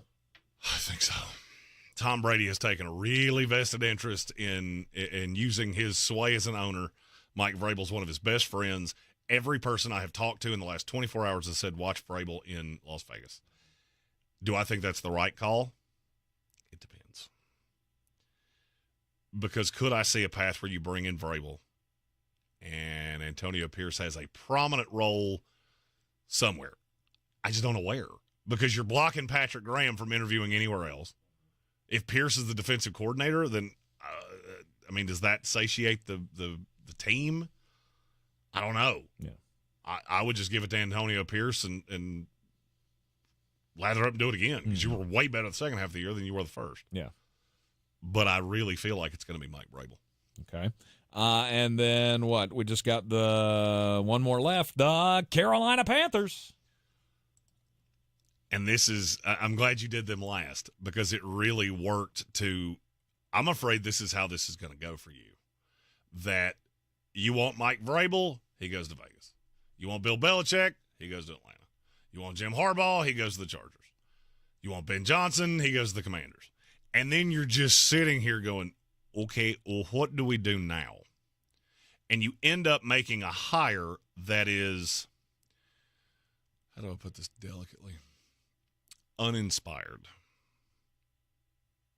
What should you do? Hand Ben Johnson a check and tell him, hey, whatever number makes you feel pretty, you write that right there, and that money will be in the account when you go to cash that bad boy tomorrow. What do I think they're going to do? I think they're going to strike out with the guys I just said. Mm-hmm. for your sake, I really hope it's not Brian Johnson. How in the world? Like, when you asked Philadelphia permission to interview him, did they laugh out loud or did they wait until they hung up the phone? Like, we're going to fire him in a week, maybe? You want to hire him? Yeah, give us that draft pick. We get a draft pick if you hire him. Go ahead. The name I can't stop coming back to is Raheem Morris. Woof. I hope it doesn't go that way for you. Me too. I hope it doesn't go that way for you. I was going to say a name that I think you'd like even better than Raheem Morris. Leslie Frazier. Oh. I think that might be how you. I'm not saying that's what you should do. I'm saying that might be where you land. If you got to that point, who are you calling? Between the two of them? No. Who are you calling? If all the guys you really want, they all take the job somewhere else, you got to hire somebody. Mm-hmm. Who are you turning to? Pete Carroll. Pete Carroll would laugh you out of the building. You think so? Oh, God, yeah. He's not tired. He's got the fire. Fitter's a Seattle guy that was friends with Pete. He would laugh until he peed his pants. Think so? And then hang up, and then might call you back just to laugh some more. Mm-hmm. I'd go Todd Monken. I don't think anybody's offering him a job. That's a great one, yeah. I don't think anybody's offering him a job, and I would give him what he wanted. Mm-hmm. All right, you want 4 years? Here's 4 years. Yep. Change my offense. Just fix the offense, and for the love of God, bring somebody from Baltimore to run this defense. Mm-hmm. And if he said no, I start considering a Giro Rivera. Yep. The defense wasn't terrible. True. Granted, in college, it was in college, but he did take a little tiny quarterback and turn him into something. 2-time MVP of the national championship. So maybe Todd Monken could do the same with a tiny quarterback in the NFL. Gambit fan, the Eagle fan, said, yes, please take it from us. No, Panthers. Brian Johnson is really good. so good. That's good. It's pretty much all you need to know right there. I like that a lot. All right, you're in the Sportsocracy, and this is ESPN Asheville. At Ingalls, we're proud to work with hundreds of local farms and businesses in the communities we call home. Not only does it ensure that you get top-quality, fresh items for your family table, it's a way for us to support the amazing individuals who pour their heart and soul into delivering the very best they can do. Quality, freshness, community, it's all in the bag. Ingalls, low prices, love the savings. If cleanliness is next to godliness, look around the car right now. Is that very godly? Look, life comes at you fast, but so does WNC Auto Detailing. They have the tools to make your interior look like it's coming off the showroom floor. You don't believe me? Check them out on Instagram. All that filth and years of stains disappear. WNC Auto Detailing does full interior and exterior details with paint correction, and they do wax and ceramic coatings. Call WNC Auto Detailing at 455-3700. Premium care with a Southern hospitality touch. We're back counting down to kickoff. Let's look at today's 3 keys to premium pre-gaming with Beast Unleashed, presented by Monster Brewing. Number 1, beat the heat. Unleash the beast with bold, familiar flavors, 0 caffeine, and 0 sugar. Number 2, running the option. There's 4 to choose from: White Haze, Peach Perfect, Scary Berries, and my personal favorite, Mean Green. And number 3, at 6% ABV, Max Protect. Always drink responsibly, and you must be 21 or over. Beast Unleashed, available at your local retailer. If you're looking to buy, sell, or invest in real estate in the mountains, you need to call the agents at Clarissa Sells WNC, brokered by eXp Realty. Check us out online at clarissasellswnc.com. Download our free app on Google Play or the App Store. Type in Asheville Home Search. You'll be able to connect with our team and see all the available homes for sale in our area. For more information, contact us today at 828-774-6343 or clarissasellswnc@gmail.com. Dirty Perky shark back flat. I'm as mad as hell, and I'm not gonna take this anymore. Shark back flat. Let the hate flow through you. On this show, we're a football show. We only basketball, baseball, hockey, any of those other things when you give us one of 2 things: something really fun to talk about, or a great chance to make fun of you. The NBA season is a third of the way over. This is the 3rd time that league has been mentioned on this show. the entire year. Not the year 2024. I'm talking about since the first time they tipped off. Now, I have long railed against the NBA and said, you have got to fix your draft. Because it is so stupid that these guys come out and get hats and have to wear them around like morons of teams that we all know they're not going to play for. But huzzah, we finally have NBA draft reform. Does it fix what I just said? Oh, God, no, because that'd make way too much sense. The NBA is finalizing plans to turn the 2024 NBA draft into a 2-night event in Brooklyn. Have you ever watched the second round of the NBA draft? For $40 US, they'll let you come up, take a picture with a pick, and then make the next pick. How many people do you actually think are showing up for night 2 of that?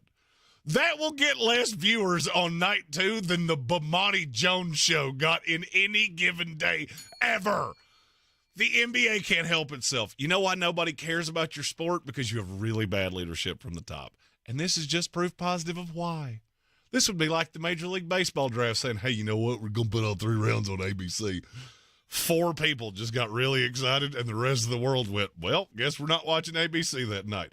Hey, Adam Silver, when you hear hoofbeats, it makes a lot more sense to assume horses and zebras. Stop giving us things nobody wants like your stupid in-season tournament and 2 nights of the NBA draft. Yeah, no kidding. I'm mad. 2 nights of the draft. You don't need that. In fact, you could take the current draft and make it into a 1-hour special. Could we possibly turn the existing draft into a 45-minute podcast that could be ignored when it pops up on my phone? No, this is like your fantasy draft, right? This is like every fantasy draft. You got a minute and a half to make your pick. Let's move through this sucker. No doubt. That's perfect. You got 60 seconds on the clock, and that's to get from your door to my hand. Let's go. You're in the Sportsocracy. This is ESPN Asheville. We will be back with you tomorrow at noon right here in the Ingles studio. This is your Exergen Temporal Scanner weather forecast on ESPN Asheville. Another high-impact weather event. Right now, the rain looks like it's not going to be as heavy. The wind's not as strong, but still a wind advisory kicking in tomorrow morning. Sunshine, and this afternoon, actually not a bad January afternoon. 55. Tonight down near freezing. Clouds will increase tomorrow. Windy, 48. Winds gust 40-plus miles per hour with a chance of showers in the afternoon. Chance of showers, maybe a thunderstorm early Friday night. The chance of thunderstorms greater east and a greater chance of severe weather. Sun returns for the weekend. I'm meteorologist Ray Stijik, a Weather Channel. Our state's future begins with our students. That's why the North Carolina Education Lottery has contributed over $10 billion to education. Through scholarships, school construction, support staff, and pre-K programs, lottery dollars move our state forward, helping students become the best versions of themselves. Visit movingncstudentsforward.com and share how your student or school community has benefited for a chance to earn $2,000 for your story. Must be 18 to play. Problem Gambling Helpline 877-718-5543. I'm starting the new year by making my home feel like new with the advanced cleaning of Zero Res. Take advantage of their New Year's sale. Get 3 rooms of carpet clean for only $119. And when you mention ESPN Asheville, you'll get a hallway clean for free. Schedule online at ZeroResAsheville.com. From the Ingles studios, this is ESPN Asheville, WPEK, W225CJ Fairview, WMXF Waynesville, and iHeart radio station. Listening to the Adam Gold